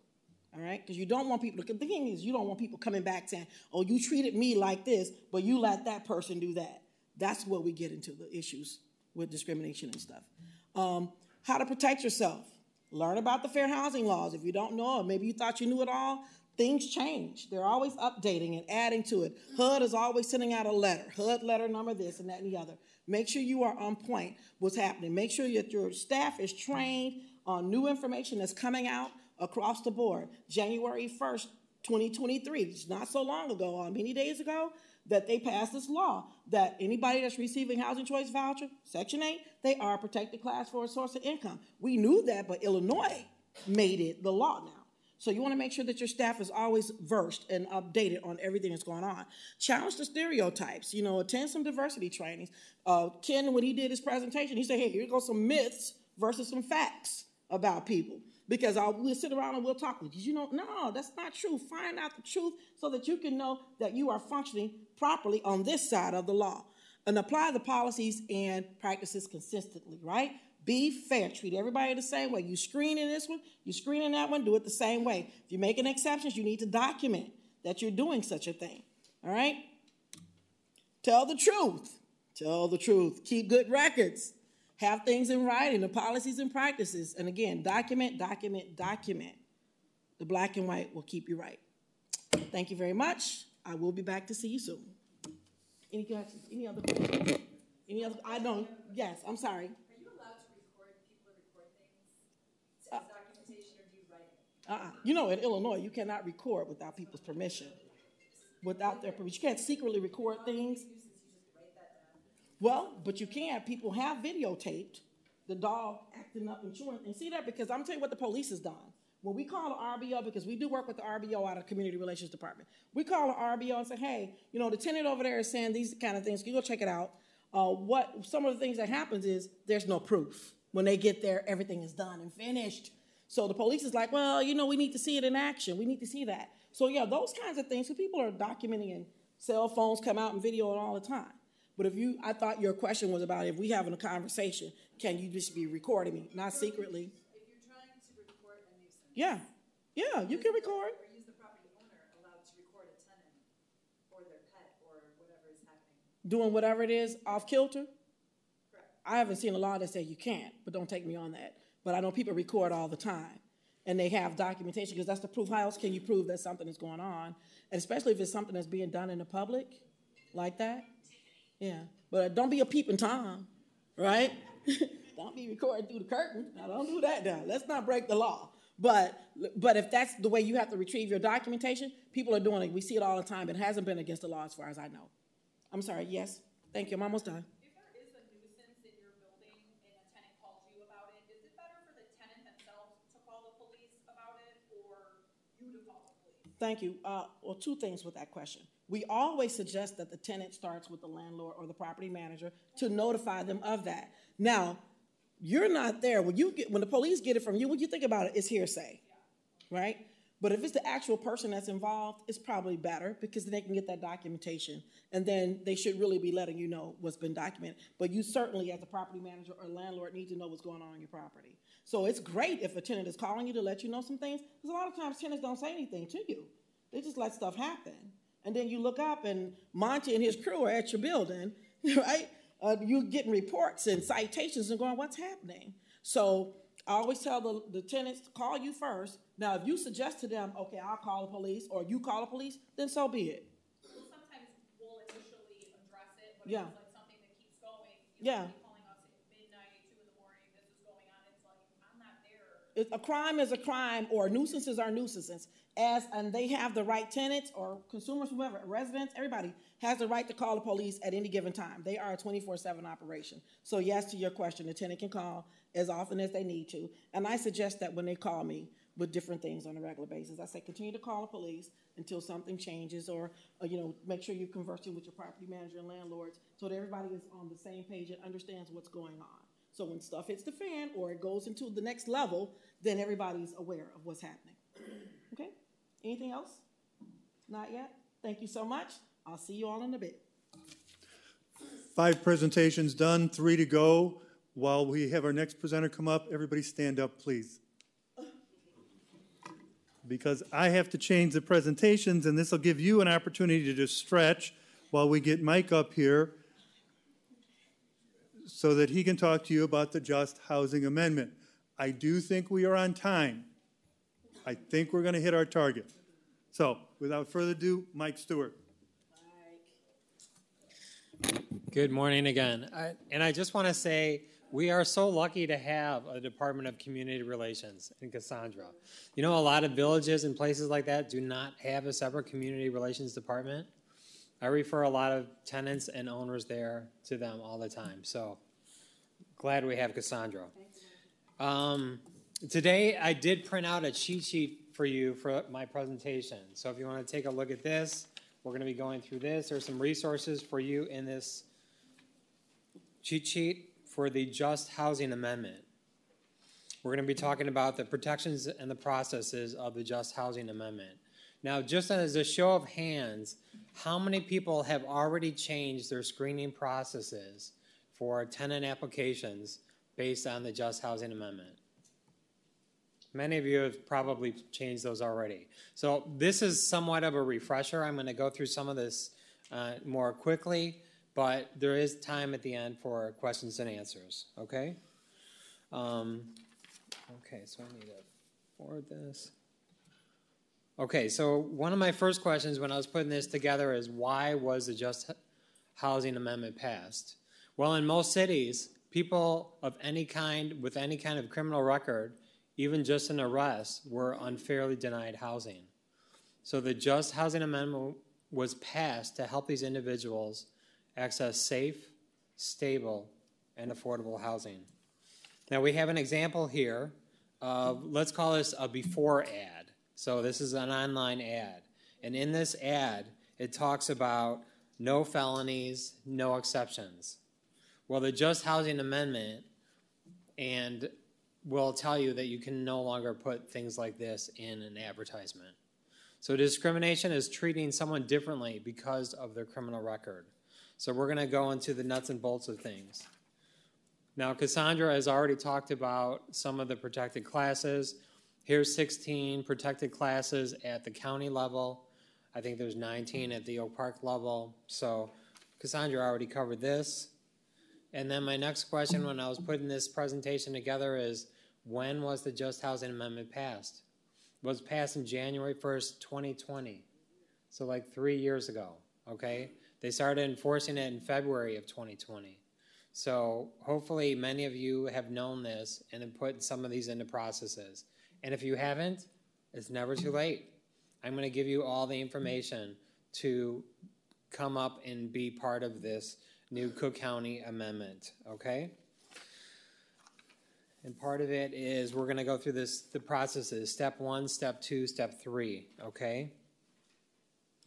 So how has the screening processes changed due to the Just Housing Amendment? Well, you can no longer have a checkbox on your application or ask the question about whether an applicant has a criminal background or not, okay? The other thing they're requiring too is that you spell out and you write out your credit, your tenant selection criteria on the pre-lease application, okay? So what I'm talking about is someone looks at your apartment, they like it, they want to apply for it, you're going to give them a pre-lease application to fill out. So you can do the credit check, and it's going to ask for all their personal information. Cassandra told you some of the things that are required on that. Okay, so that's the pre-lease application I'm talking about. Now you have to have basically a cover page which talks about the summary of this just housing amendment, okay? And it's also going to have your tenant selection criteria on that. So things like, what is your credit range of applicants you're looking to accept, okay? What are your requirements? Are your requirements is that they don't spend more than 30% of their income on rent? That's some of your credit criteria that you have to spell out and you have to put out there on your pre-lease application, okay? You also have to give them a notice and a right to dispute inaccuracies. How many people out here still do criminal background checks? Okay, a number of you.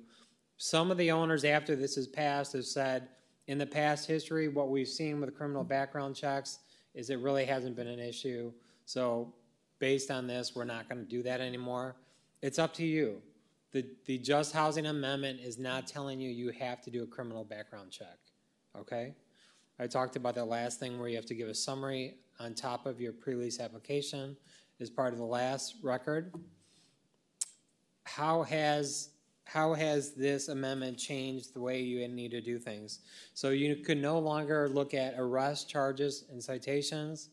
You can no longer look at participation in diversion or deferral of judgment programs, sealed or expunged records, juvenile records, convictions older than 3 years. There are some exceptions to that. The other thing I'm going to be talking about too a little bit later is conducting an individualized assessment. So if you do a criminal background check and some things come up, is to look at what that actually says and how it's going to affect you and your tenants in your building if you accept them, okay? So what we're going to do is we're going to go to step 1, which is a pre-qualification. So this is the credit check. This is everything that you're used to, okay? This is looking at the credit score, asking them how much income they make, verifying that income, maybe not just say, well, I make $150,000. Oh, okay. No, you want to verify that income. So you're going to call the employer and say, John Smith applied for my apartment. He tells me he's making $150,000. Is that correct? You can't call them and say, what is he making? They're not going to answer that. But you're verifying that income. You're telling them what he said, and you're verifying that with an owner. So this is the part and the steps that we're all used to, okay? You probably want to call the past landlord and ask for a verification. Has the tenant been paying the rent on time? Have they been keeping a clean place? So this is the way we've been processing applications for years, okay? This is step 1. And then step 2, as we go into further on that cheat sheet, we have step 2, okay? Step 2, you may or may not even get into if you do not do a criminal background check, okay? So if you don't do a criminal background check, you're really done at step 1, okay? You're going to say yes or no. But what the Just Housing Amendment now states is that before you do a criminal background check, you have to do that step 1. You have to see if you're willing to take that person based on their credit check, their income, their past landlord verification, okay? Before you can do a criminal background check. So if you're working with a company that's doing everything together like they used to do, criminal background check and everything together, that is against the Just Housing Amendment, okay? You want to go with a company that's what they call bifurcates the credit check with the criminal background check, because you have to do the step 1 first before you do the step 2. And before you do the step 2, which is the background check, okay, you have to give them a notification that basically said, you passed my step 1. Okay, now we're going to go and do the criminal background check. Okay, if they did not pass step 1, give them a note back and say, you did not pass the preliminary step 1. Thank you for applying for my apartment.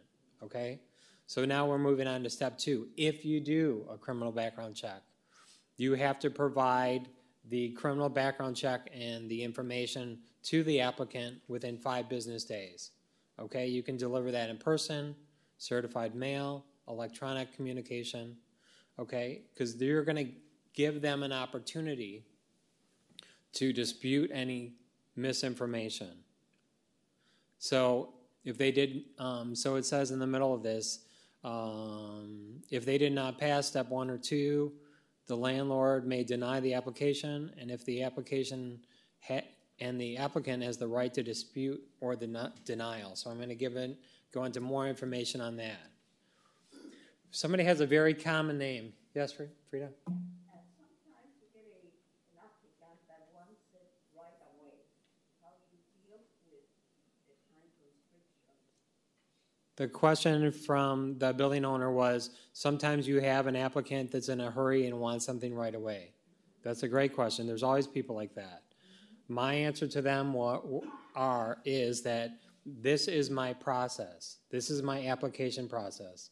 We're going to go through my application process for all the applicants of the building, okay? Once we go through there, I'm going to tell you yes or no, and then we'll go on from there. If they're approved, you can go on to a lease signing. You can do that right away. But, you know, sometimes people are looking for something that day. I mean, hopefully you can go through this process, and if you don't do a criminal background check, or if you get the criminal background check and it's all good, go to the next step, lease signing. Okay, sit down, talk about your rules, regulations, sign a lease, all that, and move forward on it. But if not, if there's something that delays that application process, I recommend that you work with that delay, work with the Just Housing Amendment before moving forward. If some of this derails accepting someone into your building, you might have just saved a lot of time later if they, 1, can't afford the building, or 2, there's issues with the applicant. Okay? That's my answer to that. So if somebody has a common name, John Smith, Bill Jones, something like that, there might be some accuracy issues. Okay? Background checks can have inaccurate information. Okay? So the person that gets the criminal background check back to them and say, you know, I'm denying you, or this doesn't look good, but here's a copy of it. This is your opportunity to dispute this information. You have to give them a certain amount of time to dispute that. And one is the accuracy, and one is the relevancy. The relevancy are, what has that person done in the meantime since that criminal background occurred? Okay? Have they been working with the courts? Do they have a conduct certificate from them? Do they have employer recommendations, education, vocational training? What are they trying to do to better themselves, to transition themselves out of it? So these are things you can consider, okay? Here's another summary of that spreadsheet, or the cheat sheet basically that I gave you. And then we're going to go on a little bit more in depth in terms of individualized assessment. So if you have someone that passes step 1, you've done the credit check, you're going on to step 2, and there is some issues with their criminal background.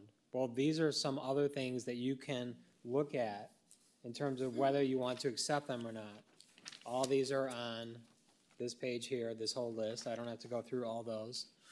But things like, what has that person done to, you know, are they really a threat to your other tenants in the building?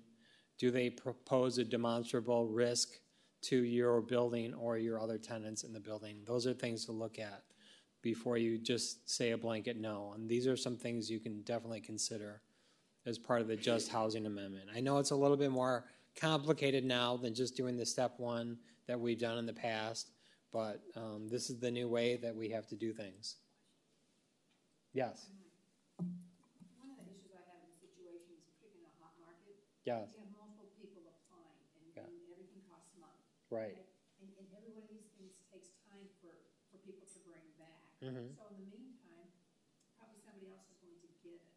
And so can you, instead of saying credit score, do you have to elongate this process? And or you can only do one person at a time? Because usually a short window that you don't want to have a month go by, because this can take multiple days, and the next person multiple days, and you need a lot of people.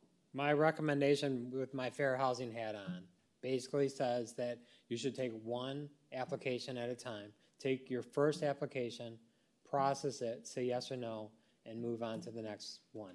That's the, If they take a day or two to think about it? that's the best way of doing it, okay? Now, your question is can you skip forward or take multiple applications, so, you know, so on and so forth. That's up to you and your policies. But from a fair housing point of view, you don't want to accept 3 or 4 applications, spread them out, and compare A to B to C to D. You want to compare that application to your credit criteria and say yes or no, and then move on to the next one. Once you pre-approve someone based on everything except the criminal background check, you would have to wait 5 days for them to respond. But that criminal check, I believe, that takes 2 days, and then if they want to, that's 5 days. So you know, all of a sudden you. Do you do a criminal background check? We do. Okay. We do. We have a company that separates the process. Okay. So if your question is can you take another applicant in the meantime and rent to them and kind of go around this process because the other process takes too long, I don't have a legal answer for you on that question. It's a very difficult, because like people go on the weekend and then it gets, you know, quiet. Right. Exactly. Yes. So all of this is completely landlord discretion. Are there any conditions that we're not allowed to take into account? That is a good question. I'm not completely versed on all the things that you can do, but I think if they have a criminal sexual history and they're so close to a school, because it did say before there are some exceptions. Cassandra might be able to answer this question a little bit better, but I don't have the exact answer for that question of what exactly you can just blanket say no to. Where can that answer be found? I can tell you. You can find it under Cook County, just housing, Cook County. It's all on this sheet too. And they do have, for the just housing amendment, they have FAQ for landlords. But to answer your question, you can deny people for, the exceptions are the applicant, a household member is currently a sex offender, right? Is a current sex offender required to register, or the applicant or household member is a current child sex offender, or the applicant or household member has a criminal conviction from the past 3 years, right, within 3 years. So Any criminal conviction. criminal conviction is what it's saying. So I would say to get more details, this is what the summation was, but they do have the FAQs in the Cook County's website for the just housing amendment. And they'll give you a whole lot more, but definitely sex offender folks are those that fall under that. You can definitely say, you know. The web address and information is all right on here too. Is there landlord responsibility if you choose to rent to a sex offender or like a child sex offender and you have families living in the home? It's something where, you know what I mean, happen, it's like, is there any responsibility? It's going to be your responsibility to pull somebody on your property to do, you know, because you got to look at what the laws say and what the rules are concerning sex offenders and their proximity to other children and to schools and to places like that. So what is that? Is it worth the risk from the business standpoint? They think of those things. So. Well, I mean, there's the moral responsibility, but is there also like legal, financial responsibility? That's a question that you, again, this is a business practice. You may want to confer with a legal person for that. Yeah. Ken, did you have something? Yes, I just want to add, when participating in the Housing Choice Voucher Program, we do criminal background screening as well. Lifetime registration for sex offenders, that's a denial for program participation for anyone. We do have guidelines for violent criminal acts and drug-related criminal acts. So all of those are within our guidelines. They're within our, what we call the administrative plan, our regulations that govern the housing authority of the Village of Oak Park. So we do have some guidelines for criminal activities as well. But just keep in mind too, for those, you cannot lawfully say that in advertisements. No sex offenders allowed. No, you cannot put that in writing on your advertisements for your for housing. So after you've given the applicant the time and the effort to dispute any information, if they want to do that, you get back those answers and you have 3 business days from the receipt of getting that information back to make your decision yes or no. And you should definitely put your answer in writing that explains why you're turning them down, or I guess there's no reason if you accept them, you're going to sign a lease. But yeah, if you are turning them down, you do have to definitely give them something in writing that talks about the risk of harm to the other tenants and or the property in your building. And then this is part of the handout that I gave you, so it all spells out how many days you have for each of those processes. But if you don't do a criminal background check, you are done at basically step one. If you do the criminal background check, it does take some additional time, and there are protections for people to dispute the information that's in that criminal background check. And we just want to make sure that everyone's aware of that. There's also information here from the Cook County Commission on Human Rights, and on top of this brochure is their contact information, as well as here's some other professionals too. If you want to take a shot of this or a photo of this, here's some other professionals that can answer questions too if you don't get your answers online through the Cook County Commission on Human Rights, as well as giving me a call at the Housing Center if you have a question. Any other questions or comments? Yes. I'm the newbie in the room. I do have some questions. Okay. So you mentioned, like, from a fair housing perspective, how, like, kind of handling one application at a time kind of, you know, makes fiscal sense. Are you allowed, is there anything forbidding us from doing, like, group showings and then just taking applications from everyone? No, you can have an open house, you can have a group showing, but everyone that comes to a group showing or an open house, they're not going to all apply for it. Okay, so okay. Same with bidding on houses. Mm-hmm. You can get multiple bids on a rental, multiple bids on a home. I'm not saying it doesn't happen. Yeah. If three people bid at the same time and one person has a criminal background that's questionable, do you deny the other tenants for 2 or 3 days while you wait? Move forward with the bus application. You move forward with the bus application. That's what I'm wondering. Like, can you use? You can still move forward with your responsibility. From a fair housing point of view, the recommendation is you take the first qualified applicant, okay, and that's someone that has filled out your application in full and signed it, have given you the cost for the credit check. If you ask for any earnest money, that's part of it too.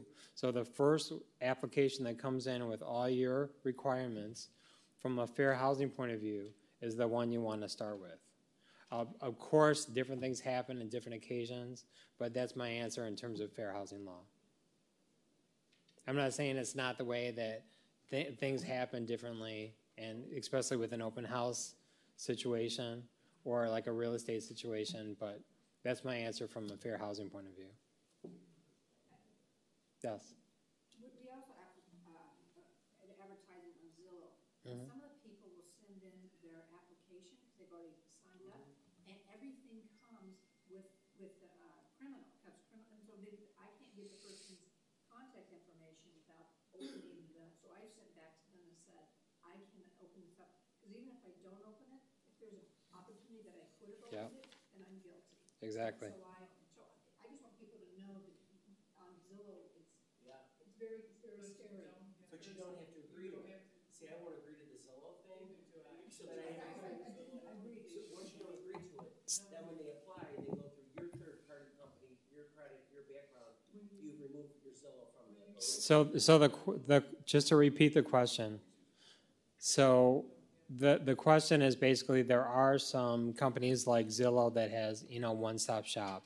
And part of Zillow, I think also Smart Move and some other companies, they're not adhering to the Cook County ordinances.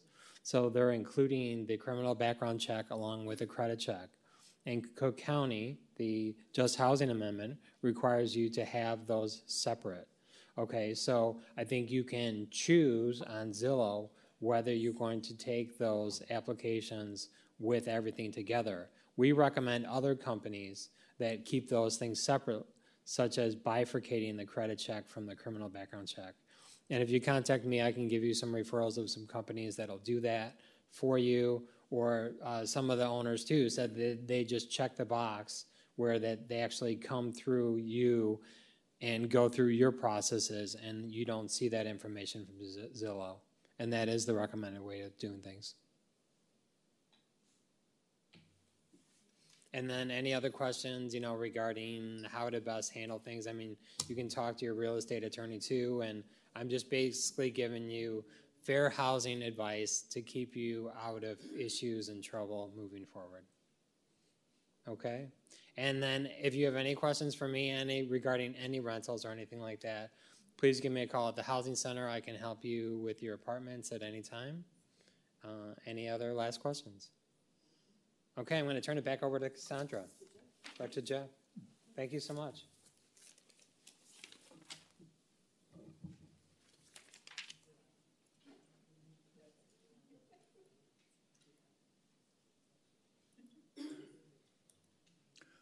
I'm now going to present to you a little bit of information about rental licensing and inspection ordinances. But I do want to state to you, I do appreciate the participation that you're providing here in this seminar. I think it's really, really important, okay? Where do you turn to get information? Well, for those that are new in here, this is your group you can be asking questions to.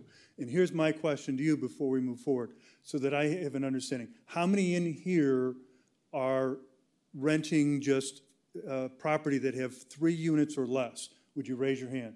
3 units or less. Okay, the rest of you are multifamily, 4 units or more? Yes? Hands up? Okay, that's important because in Oak Park we have 2 types of rental licenses. One for the 3 or fewer units and one for 4 or more, the rental dwelling units or the multifamily license. The difference between the 2 is that the fee for the rental dwelling, 3 or less units, it's $10 per unit. For the multifamily, it's $20 per unit. What other differences? Well, both of them expire at the same time, December 31st. But the rental dwelling licenses, it's a 2-year license. So every 2 years, you're going to pay $10 per unit. The multifamily was changed to a performance-based program. Previously, we used to inspect properties based on even and odd addresses for multifamily. This has changed. And the performance-based only applies to 4 or more units. The performance-based is based upon the inspection performance. Basically, we're going to come out, we're going to do an inspection on your property. How many violations did you have? More specifically, how many violations did you have per units that we inspected? We've got 4 categories for this rental license: a gold, silver, bronze, and conditional. They correspond to 4 years, 2 years, 1 year, and 6 months. And here's the cost saving, money. We're going to talk money and savings for you. What's the difference between the 2? Well, if you have a gold license, you renew every 4 years. You pay every 4 years. A silver, every 2 years, you pay every 2 years. Bronze, every year, you pay every year, and a conditional.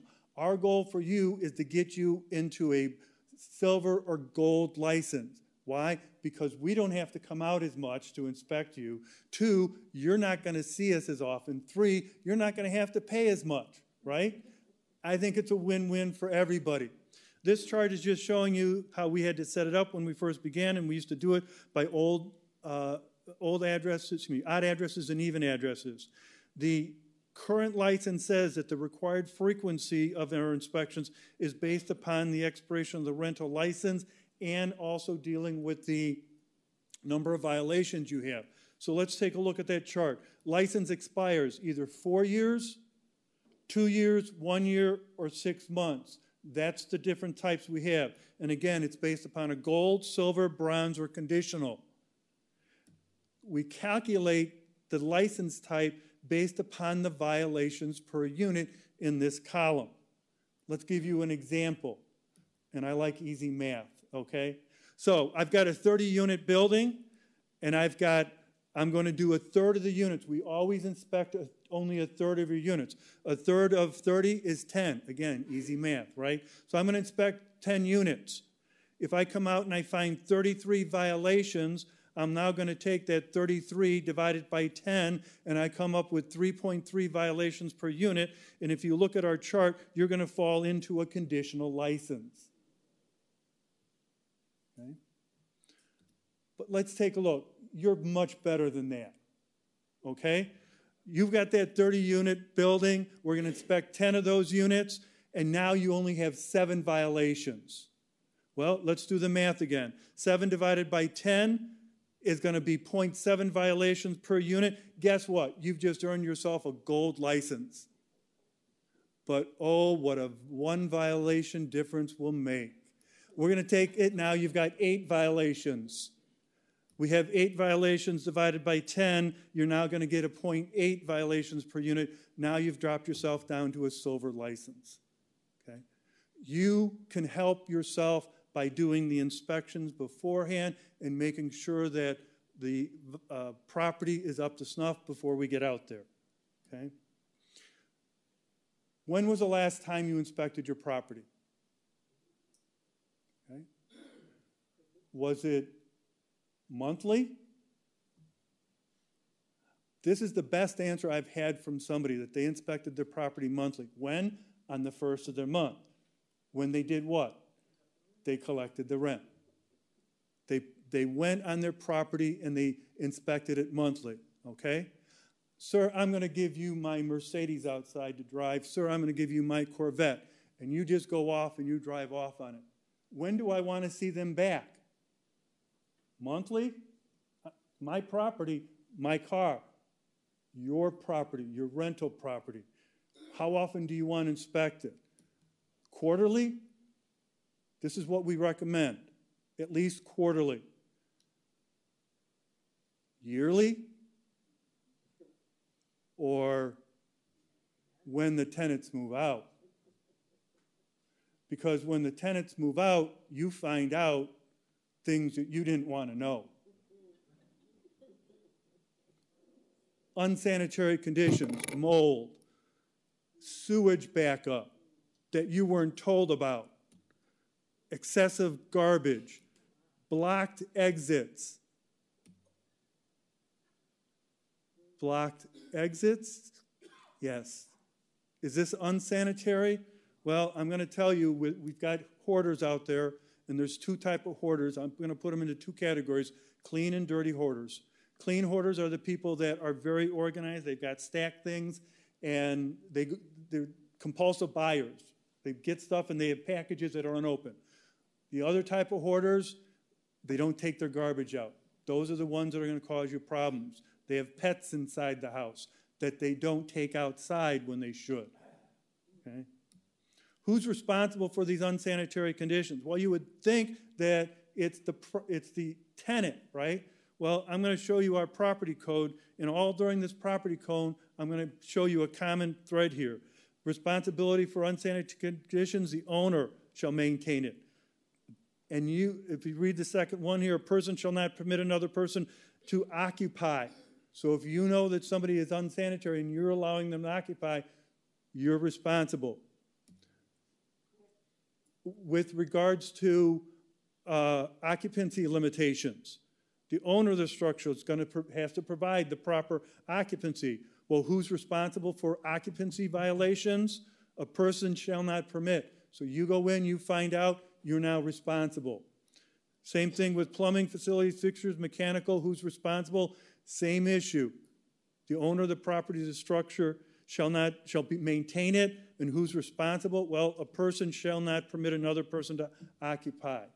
You had a question? Yeah, so what do you do with a tenant that is habitually not keeping the part of the property? One more time? I'm sorry. So what are your rights as a landlord with a tenant that is dirty and messy? Okay. We will work with you to assist you, but hoarding, and this is what we're talking about, hoarding, or are you talking about another? Just dirty. Okay. Does anybody have in their lease anything pertaining to cleanliness? Okay, and what do you specifically have? They're supposed to clean weekly. Okay, so if they don't clean weekly, what are they in violation of? The lease. Okay, that's the power that you have. And I highly recommend that you include something, and I'm glad we've got some people in here that have it in their lease. Include it. And if you do routine inspections, you can find out these issues. Okay. All right. Yes, up there, sorry. Well, what is your recourse if you find out these issues? You can tell them to clean up, they can do or cannot, you convict them, and 7 months later, you might have your carpet back. Okay. If you've got it in your lease, you now can take action against them, can you not? If you have a lease provision that says that they must keep the property clean and they're not doing it, it's just the same thing if I went in there and I painted walls. Am I allowed to paint walls? Well, more than likely not. Am I allowed to mess up the unit? More than likely not if you have a provision in your lease. Your lease is what's going to help you. But what's the action that you can take against someone who has too much stuff in their apartment? Okay. What is the action? Exactly. I'm hearing it out here. 10-day notice. 10-day notice to correct. They've got 10-day notice. If you go in, you find out that there's a situation, you provide them a 10-day notice to correct. You come back 10 days later to make sure that it's been corrected. If it hasn't been corrected, what can you do? Start the eviction process. That's a recourse that you have.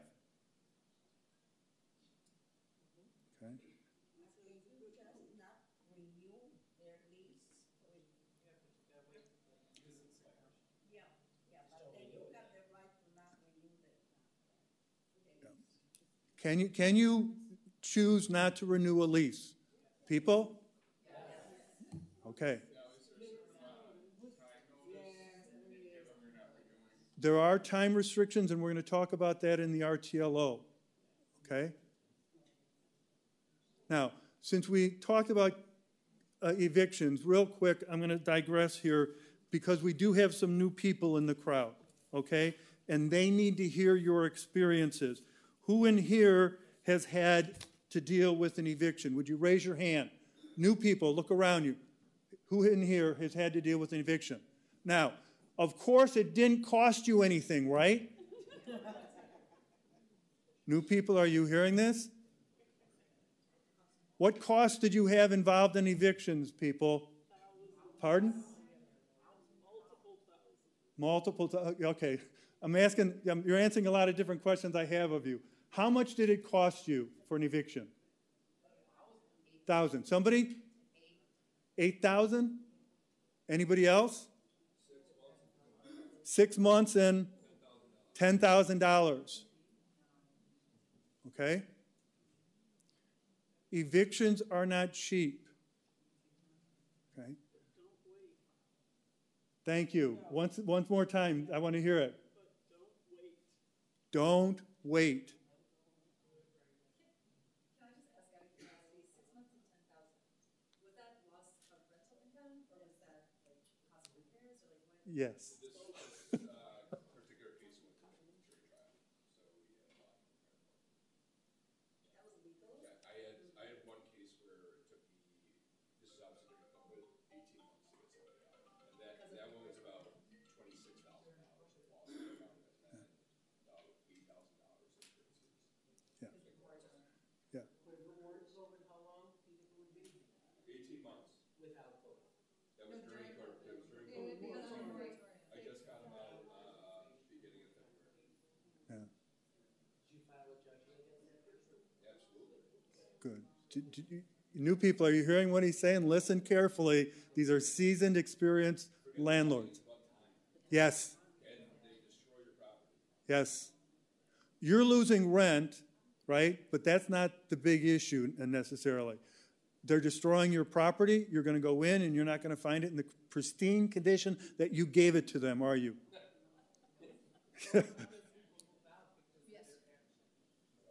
Louder up there. I like that. One more time so everybody can hear. Or you have other tenants move out because of this person's action. Yeah. They can cause more people like this can cause you more problems because your other renters are now going to move out. Yes. Is there any type of insurance that's available to cover you during this old nightmare thing? I'm going to put this out to the crowd. Okay. I guess not.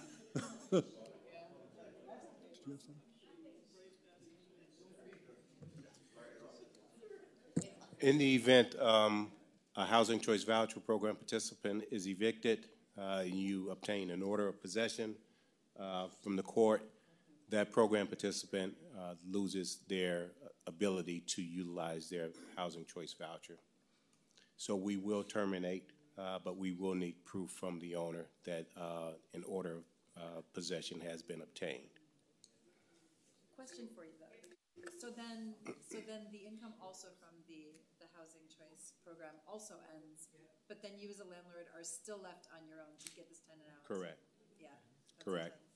Yes. So say the lease expired in the meantime, then you could have the sheriff. No. Right. Recall that I stated at the very beginning that you should have somebody in your hip pocket. Who's that person? An attorney. Somebody who's very familiar with housing laws.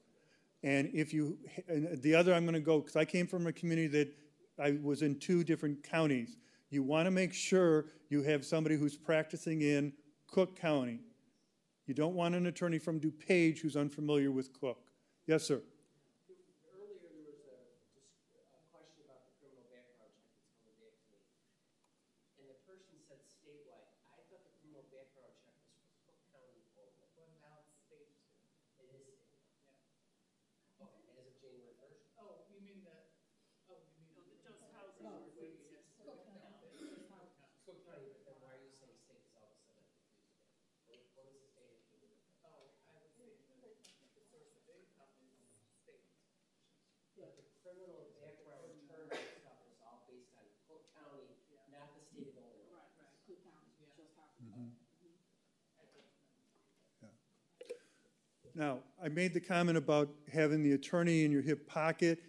Can you proceed with your 10-day notice without your attorneys? Yeah, of course. There's going to be things that you can do. But I'm going to tell you, based on the interaction I've had with other landlords and property managers, there comes a point where you need to consult with them. You need to make sure you're doing everything properly, because what happens if you make a mistake? You go to the end of the line. And the clock starts again, all over. Okay? It's not a pretty situation. It happens, though.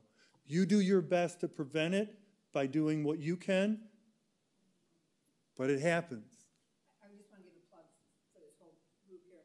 We had a situation, we had a 10-day notice, and we went in Cassandra with mediation, and despite everything written in your lease, until somebody read it to the person, they didn't believe it. Okay. So that process worked for us. Thank you for the endorsement, very much so. Yeah. She said that she had worked with Cassandra. She had presented a 10-day notice, worked with Cassandra. Cassandra came out, they read what was actually there in the lease, and once upon reading that, it now became a non-issue, correct? So, mediation worked. Yes, sir, in the back. I'll say this much. I am an attorney, and I'm retired, and I don't do my own evictions. I've done evictions. And you can't represent yourself as an LLC, right? So if I have an LLC, I can't represent the LLC because I'm the owner. Here's what I'll say to you for the new people. It's called keys for cash. So if I want to evict somebody, it costs $1,000 up front to get service, and you'll never get service the first time. You have to go to a private process server and tag them. And then you got delays, and there's new laws about evicting for non-payment because they can pay it and skip the eviction process one time. So here's what I tell people. You're not going to find anybody for less than $1,000. It's not going to happen, right? So what you do, and I've done this twice, is I say, and a lot of times they don't have money to move out, right? They're like, I want to move, I don't want to deal with you, you don't want to deal with me. There's no self-help, right? There's no putting screws and locks and harassing them. So what I tell people is, you say, okay, I'm gonna give you $600, that's how much it costs us. I'm gonna give you that cash in hand. When you have moved out, I'm gonna walk through, you're gonna give me the keys, I'm gonna give you the cash, and then we're done. That's what we do. Yeah. Cut your losses, basically. Another comment on that, though. Yes, sir. Ma'am. When the eviction process was running right, that worked. It doesn't work as well now because they know that it's going to take a minimum of 6 months to get them. So tenants are much more savvy about it. The comment, so that everybody hears what she's saying, is that bottom line, your tenants are more savvy. That may work. It's a good solution, but she's saying sometimes it's not going to. Doesn't work as well as it used to. We've had it turned down. $1,000. I mean, the court system that you're up against. Yeah. The problem is the eviction system, and Right. we need to change that. We need to talk to Tim Evans. So that's totally legal that you can kind of negotiate with a tenant to get them out. Here's some cash, keys, let's just call it. Yeah. And I would suggest, because what she's saying here with the people being savvy, have you had people try to negotiate with you more money than what you're offering? Yeah, usually, I mean, if you're talking to them about moving out, they may negotiate the money with you because, first of all, they are, if they can't move, right, they're in the trick bag. So let's, you got to see what's going on with this tenant to help them out in the sense that you want to help them, help you, help them kind of thing. But yes, if they're saying, I just want a roof and a place, and I know I can milk this for months, I'll skip service, I'll avoid service, and sometimes the skip can't get them, all these things that are too much in the weeds for this discussion. But they will negotiate the number sometimes if they're able. Sometimes they're just like, I don't need money, I need a place. But my experience has been, listen, I gotta pay movers because I'm old and I don't have friends, right? So it's gonna cost me $500 to move. Here's your 500. So yeah, you always have your percentages of people that are not gonna negotiate because they can't, right? They just need a place and they'll figure it out. But most of the time, I've never had somebody say no, and I've advised friends, and they haven't. But is it possible? Unequivocally, absolutely, yes. Do you think the fear of the financial judgment on their credit file No. will get them to take the cash? I always tell people I work at a pro bono clinic, and I say the best place to be is either write a check to make it go away, or not have any money and you're not going to be chased. I mean, you can get a money judgment and they don't have credit, and people, you're not going to chase that money, right? Yeah. So it's not really a threat to them. Again, the threat to them is, I don't have a place to move. So they go. Those are the people who don't have a place to move are the ones who usually stay. Yes, because they don't have a choice. Yes. Hang. Hold. Go ahead now. Sorry. What the attorney is saying is sometimes it works, sometimes it don't. Most of the time it don't work. That may be your experience that it may not work, but what I'm hearing is it's different, okay? I'm hearing that he's not had anybody he's not been successful for. But I've got another landlord here who said, yeah, I've had issues because they've gotten more savvy. It sounds like you've had that same issue. Sometimes it works. Yeah. For what they are suggesting. Sometimes, most of the time it doesn't work. I've been in a property management for Okay. years. I have all those experiences. Right. It's just something to have in your arsenal. Yeah. Okay. Sometimes when you give that leeway to the tenant, they abuse it. Right. They abuse it. And the second time they will say, oh, I don't have no money, or I don't have any place to go. Can you extend my promissory note on that one? And it comes to, at the end of the day, it just abusive. Okay. All right. I appreciate all the comments, especially about this section, because it's so important. That's only on my experience. Yeah. Okay. We do go out, we do inspections. I'm not going to go over all of these things. Basically, what I'm going to tell you is, do you want to live in that unit? Would you want to live in that unit? That's the standard that you should set for your property. It may not be the number of bedrooms you need, it may not be the location, it may not be the style, but would you be willing to live in that unit? If you can honestly look yourself in the mirror and say, yeah, I could live in that unit, I think we're all going to be fine. Yes? Quick for inspections. With the new ruling with the smoke detectors, the 10-year smoke detectors that started in January, how soon do we have to have those in all our units, in all our buildings before you guys come out and inspect on our next inspection? Because they're expensive, and obviously last year we had lots of smoke detectors. We're trying to do them as people move out and trying to do common areas, but like, is there a hard and fast rule on when you're going to impose that we don't have the 10-year? I will send out to everybody the information that we have pertaining to the smoke detectors. There are built-in provisions for how long you have, okay? But here's the bottom line for us. If I go out and I do an inspection and I don't see a smoke detector, okay, and then I come back and I see an old smoke detector up, you need to put a new smoke detector up. That's how we're going to look at it, because the existing smoke detectors are good, and I don't have the wording here, but they can still be good.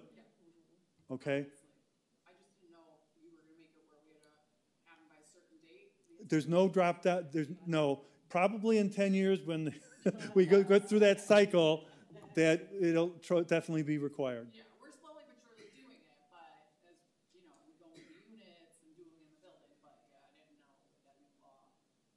Okay. How fast you'd be looking for it. Good question. Thank you for bringing that up. All right. The last topic, and we're going to go through this. We are going to go this quickly. Okay. But it's important, okay? It's the RTLO, Residential Tenant Landlord Ordinance. It was passed by Cook County on January 28th of 2021. The village locally adopted its own version. Okay? So if you own property somewhere else and you're familiar with it, we have our own version. Is it that different? No. No, and you should be using it now. That's the thing, since July of 2021. The residential tenant landlord ordinance, thank you, has a lot of built-in rules, rights, remedies, and obligations for tenants and landlords. This is a landlord workshop, landlord property management. So I just wanted to expound on some points that you need to know, some changes that have truly happened. I've heard questions about, can I put them out? Can I break the lease? Is the lease expired? There is a 60-day notice required if you are not renewing the lease. 60-day notice. You have to let the tenant know at least 60 days in advance that you're not renewing the lease. Because if you don't send out that notification, they get to live 120 days extra. But they do have to abide by the terms of the lease. They don't get to live for free. So if somebody calls you and say, well, Cassandra said I can live for free for the next 120 days, that's not true. That's not what I tell them. Now, you have access, and everybody has access to the resident tenant landlord ordinance, and that is found in our village code, chapter 12, article 6. So you start clicking, chapter 12, article 6, residential tenant landlord ordinance, and all of it is 12-1 through 12-14, I believe it is.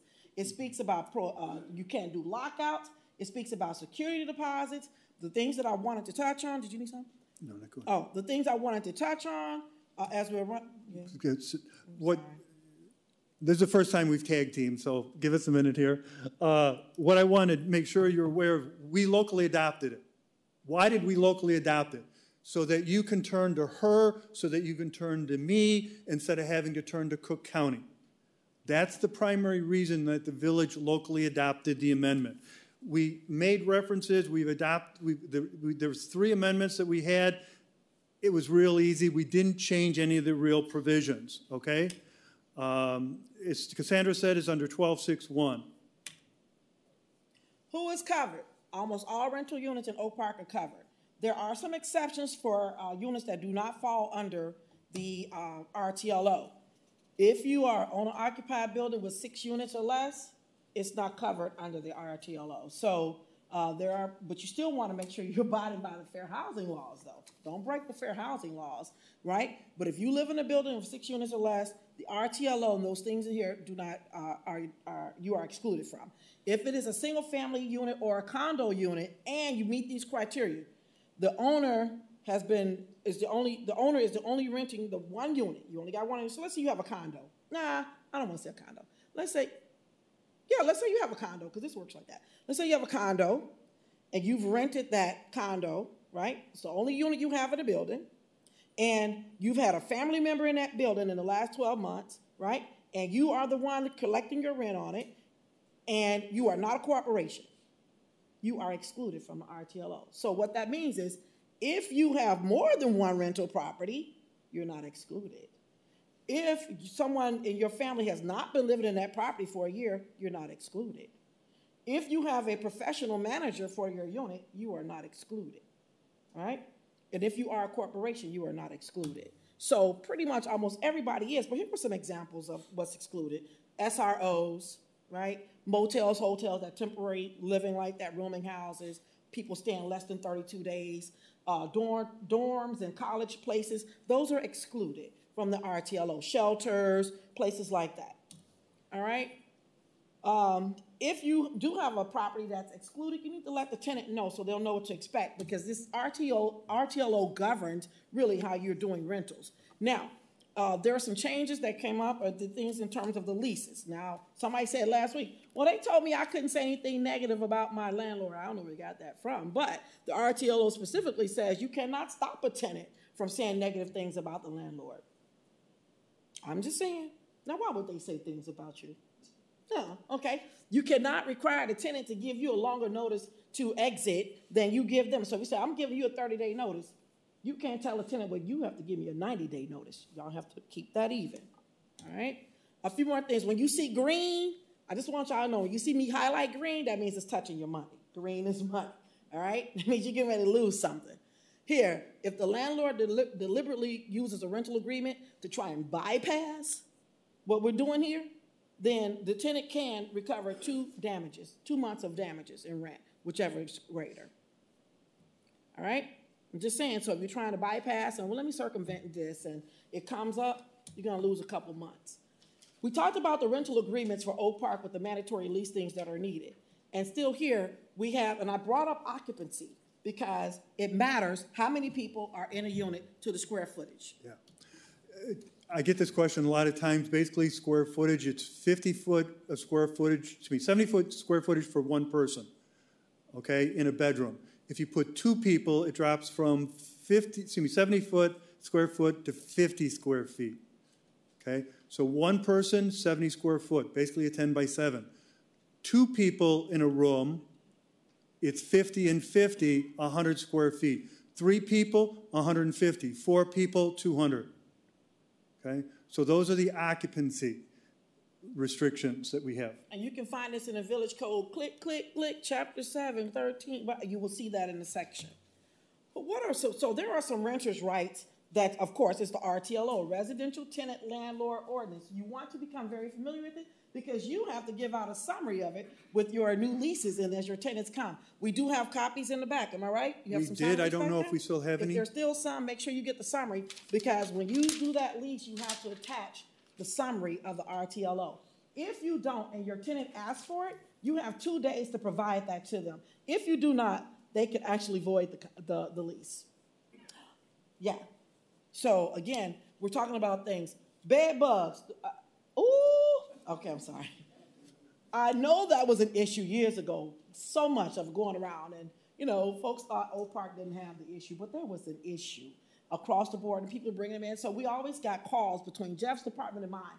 Hey, who's going to take care of it? Is the landlord's problem? The landlord calls me and goes, well, the tenant brought him in here with them. I don't know that. Then the tenant calls and say, well, they were coming from somewhere. They're crawling in the hall. They're doing this. The landlord is responsible for remediating bed bugs, period. My section is in charge of property maintenance and inspections. Repairs. Please be aware that you've got to start repairs in a timely manner. 14 days. I notify my landlord that I've got an issue. I've got 14 days in which to start those timely repairs. If I don't, they may have the right to deduct the cost of doing the repairs themselves. Operative word, may. They have some things that they have to do in order to get that, though. I'll tell you what they have to do. What a tenant has to do is the tenant has to let you know in writing that there is a problem. You have 14 days to remedy the problem. What happens if you don't remedy in 14 days? Well, if you're working on it, that's different. If you just decide, I'm just not going to do this, and you're ignoring it, this tenant could effectively withhold rent, right? They could cut the lease, stop the lease, and you're going to give them back their security deposit, or they can live there and sue you, right? Or they can do things to get money back. So you want to make sure that you are doing what you're supposed to be doing according to what Jeff was saying in terms of building codes and standards. Respond to the issues. Don't let them just continue on, because they do get worse, and they do cost you money, and they will cost you things. Essential things that Jeff talked about, the stuff that he said he wasn't going through that. We know what they are, right? Make sure you have adequate heat. Make sure that you have all the utilities are working, running water, things of this. When you don't, again, they could withhold rent, they could replace and deduct, or they can say, I'm out of this lease. All right? So, but everything has to be in writing. It's not just an arbitrary decision. Oh, I'm just going to leave. No, tenant. I see you. I have tenants that call me and say, well, the landlord didn't do this and that and the other, and can I break my lease? I don't tell them, right? I don't tell them to break their lease. No, have you given them a written notice? Have you said to them, yes, how long, when did you do it? I did it yesterday. No, let me take you to the RTLO. They have 14 days to remedy that. Then let's go back and visit. Is the landlord working on it? Because I pulled Jeff's department in it too. Hey, you probably need to get out there. Can you get somebody to inspect what's going on? And they'll see it as well. I see you. Just a minute. I see you. So want you all to know that a tenant, the last resort is they can file a lawsuit if that's what they decide to do. But you want to make sure, because they have that right. I'm getting to your rights. You do have rights and remedies and obligations as well. Yes, ma'am. Communication on text via email. Can you demand that maintenance requests are via email or written or phone call, but not text? That sounds silly, right? No, it doesn't sound silly. Texts are hard to kind of print out and do things with. But as far as I know, unless a legal person knows something different, text messages stand as written correspondence. If you prefer, now here's what we get to, what do you put in writing and what do you all sign and agree to? If you prefer and say, hey, everything must be in written documentation and everybody signs and agrees, then stick with that, right? So that sounds like a business practice. So if you prefer email and letters or whatever, then make that part of the business practice. If everybody signed and agreed, it's in writing and it's agreed to, then that's what we're going to do, because the black and white will keep you right. All right? So make sure you have agreements, written agreements. Even when the tenants are submitting information to you, it should be in writing. Not to say, don't act like they called you and you didn't get that call. Don't do that, right? Because we talked about being truthful. Be truthful. You know you were notified that there was an issue. Maybe you'll document it then. And guess what? The date starts running. You got 14 days. Renters, so here's a question. I'm just going to go through these things that people tell me. I'm getting ready to sell my house or my condo or the building, and I have a realtor that needs to schedule some time to come in, but my tenant is saying, no, they're not going to let me in. Don't we have that happen? The tenant has to work with you.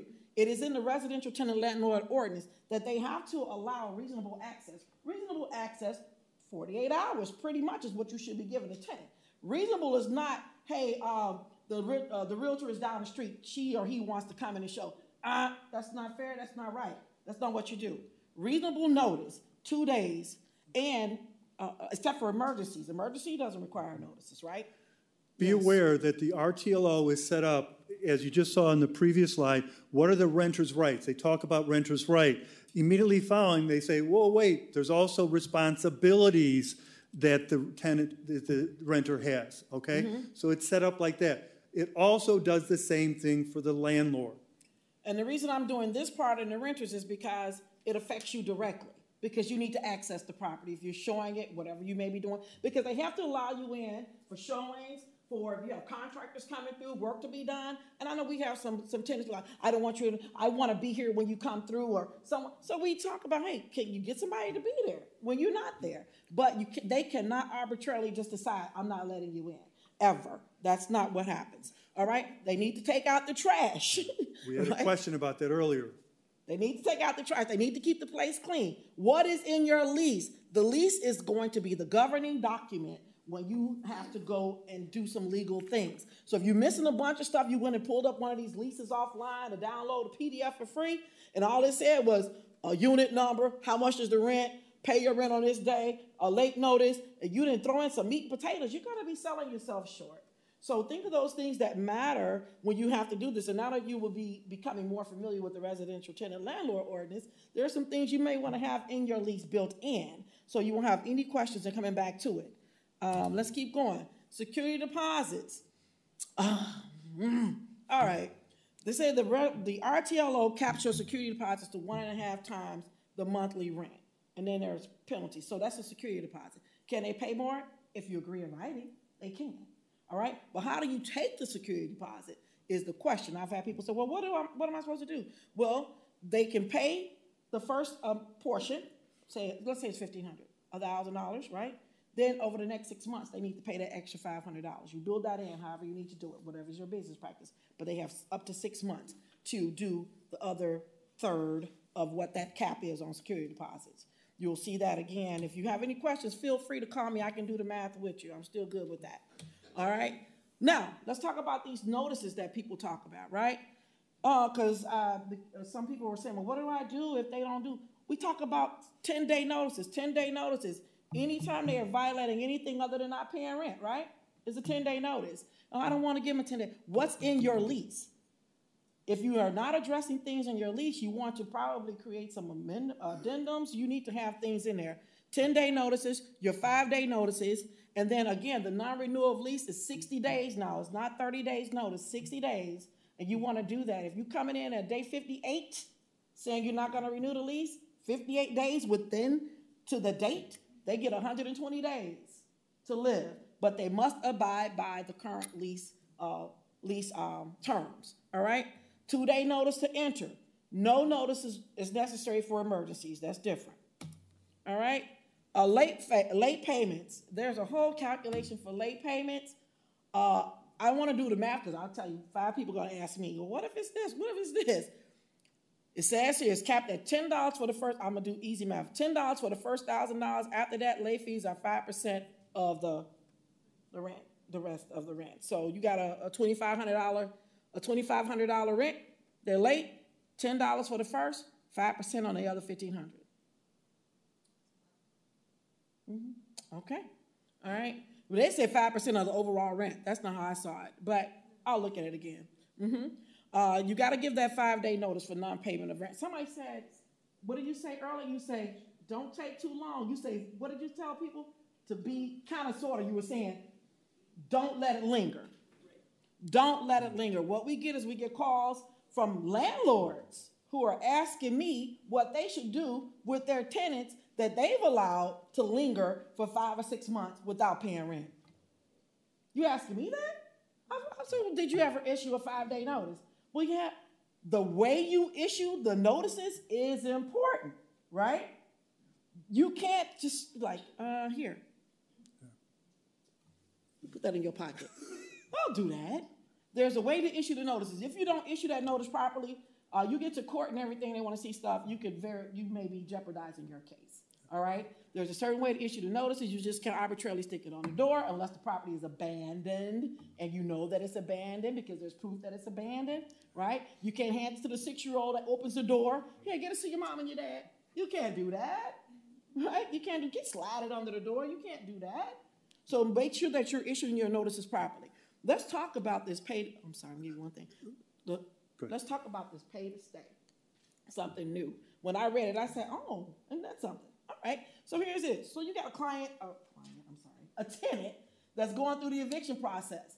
During the eviction process, they have a right to cure. You get a chance, they get this chance. Let's say they get all the money, they get everything, they get it right, they pay you. They brought it current. They get to stay. But they only get to do it one time. They don't get to do this every month. They don't get a second chance. According to the RTLO, it's one time.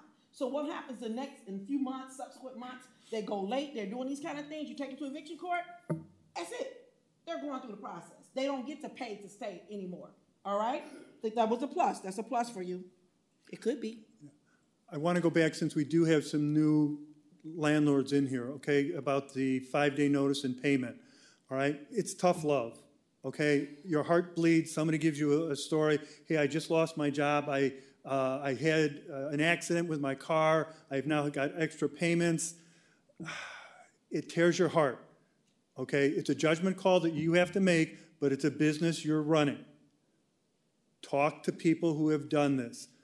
A lot of people say, I appreciate your situation, but unfortunately, as we said during our initial meeting, I told you if you're late, I'm going to issue a 5-day notice per my attorney. Blame it on your attorney. Per my attorney, I've got to issue you a 5-day notice. Okay. Would you accept half?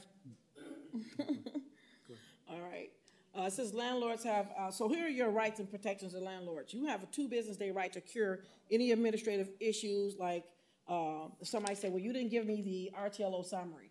You have to give it to them in 2 days. If you don't, then they can terminate the lease, all right? You didn't tell me who's holding my security deposit, because you need to do that, you know? If you haven't been doing it, you need to do that. That's in RTLO as well, that folks have to be notified within I think 14 days it is, of when there's a new person that's taken over the property, new management, new ownership, where the funds are being held, that their security deposits did transfer. You have to notify and give that information to the tenant. If you don't, then they have a recourse, right? That's the 14-day notice I was just talking about, and things of this nature. The ordinance protects you all against property destruction. We tell you this is what, well, kind of, sort of. We can't control people's behavior, but what happens when somebody does these things, and somebody's doing this, you go into this RTLO and you know it as well. You have 30 days to determine the security deposit deductions. It used to be, 45 days? Now it's 30 days to determine the deductions, which may include the damage and repairs and some court costs. So that's been changed on some things. The clarity that you're given now on cases of eviction, foreclosure, like I was saying, the pay to stay, what happens with that. You all just be consistent in what you're doing. Don't let things linger. This is your business. If somebody hasn't paid the rent, now I can't tell you how to operate with your tenants. We're giving you what you should do if you want to be successful and stay out of court. All right? Stay out of court. Stay out of court by making sure you're doing your part and then holding the tenant to the black and white as well. When you start making exceptions, you know, it changes things, right? You did it for her, you got to do it for him. Now we're going to get into a whole thing about fair housing and, oh, you did this for that, you didn't do this for me. But if you start making exceptions and things like this, you're going to find yourself doing some things differently. But whatever you do, document. Always document. Thank you. All right, you do have to disclose utility fees. Like if the person is paying their utilities, you have to let the tenant know what these utility costs have been. All right? I saw, and I'll come back to it, but I think it was Illinois law, somebody's law, was talking about utilities. You cannot be having your tenant pay for common areas and they don't know that. Does that happen? You bet it does. A tenant is paying for all the outside lights, hallway lights, and everything, and they don't know it. That's a violation of a piece of code somewhere.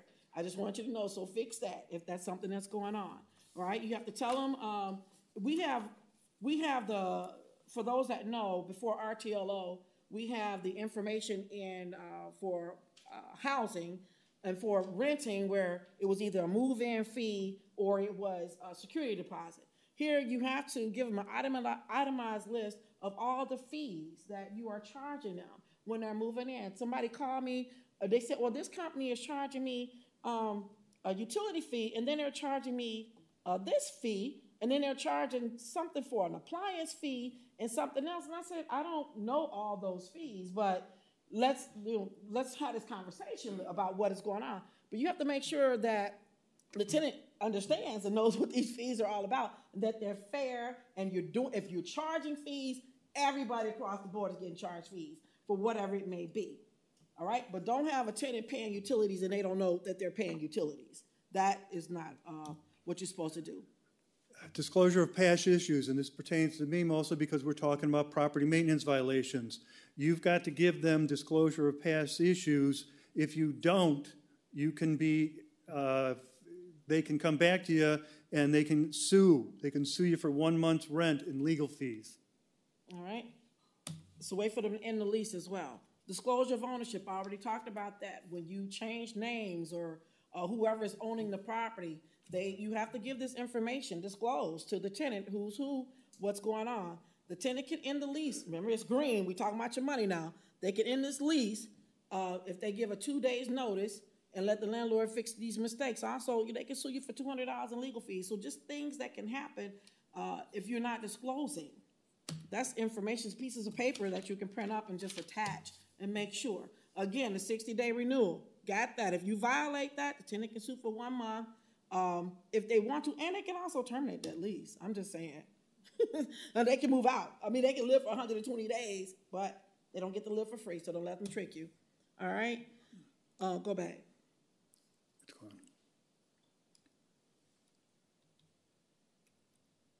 Okay, there's a slide missing here that I want to make sure. Lease attachments. What are the 3 lease attachments that you must include per the RTLO? What's that word that she went ooh on? Bed bugs, right? You have to give them a bed bug pamphlet. You have to give them a lead-based paint disclosure pamphlet. You've also got to give them a copy of the RTLO summary, which we handed out up there, and it is also on our webpage. Okay, contact me and I'll give you the link for it. But you've got to give them that summary. All right, thank you. So when you do go into the residential tenant landlord ordinance in Chapter 12, Article 6, it is, read the entire document from 12-6-1 through the end so that you can know what is happening. Because when the tenants call me, I send them to the same thing because it's residential tenant landlord ordinance. They have rights, remedies, and obligations just like you do. There's something the tenant has to do. There's a responsibility to that. If they don't, then here's the problem. This is what this is your penalty, tenant. Landlord, if this doesn't happen, you have the rights to do these things, but this is the remedy or the obligation. So it works for both sides, but you want to make sure that you keep in mind the black and white will keep you right. Make sure you're abiding by your lease agreements. Make sure whatever's in the lease agreements is what you need to have in there so you can protect yourself, run your business, and we can stay out of court. If your tenant needs assistance, provide them assistance. Yes, question. So mine is an owner occupied 16 units, so I'm excluded from this. Are there other guidelines, ordinances that I need to be following, or do we make our own timeline set around this?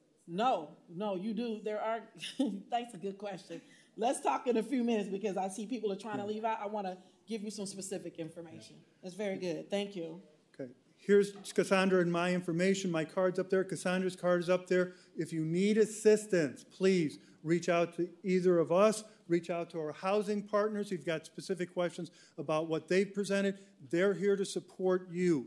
We want to support you. We thank you for giving up your time today. Thank you all so much. We'll see you next year. Yes. Next year. Who knows what new laws we'll have in place, right? All right. Thank you.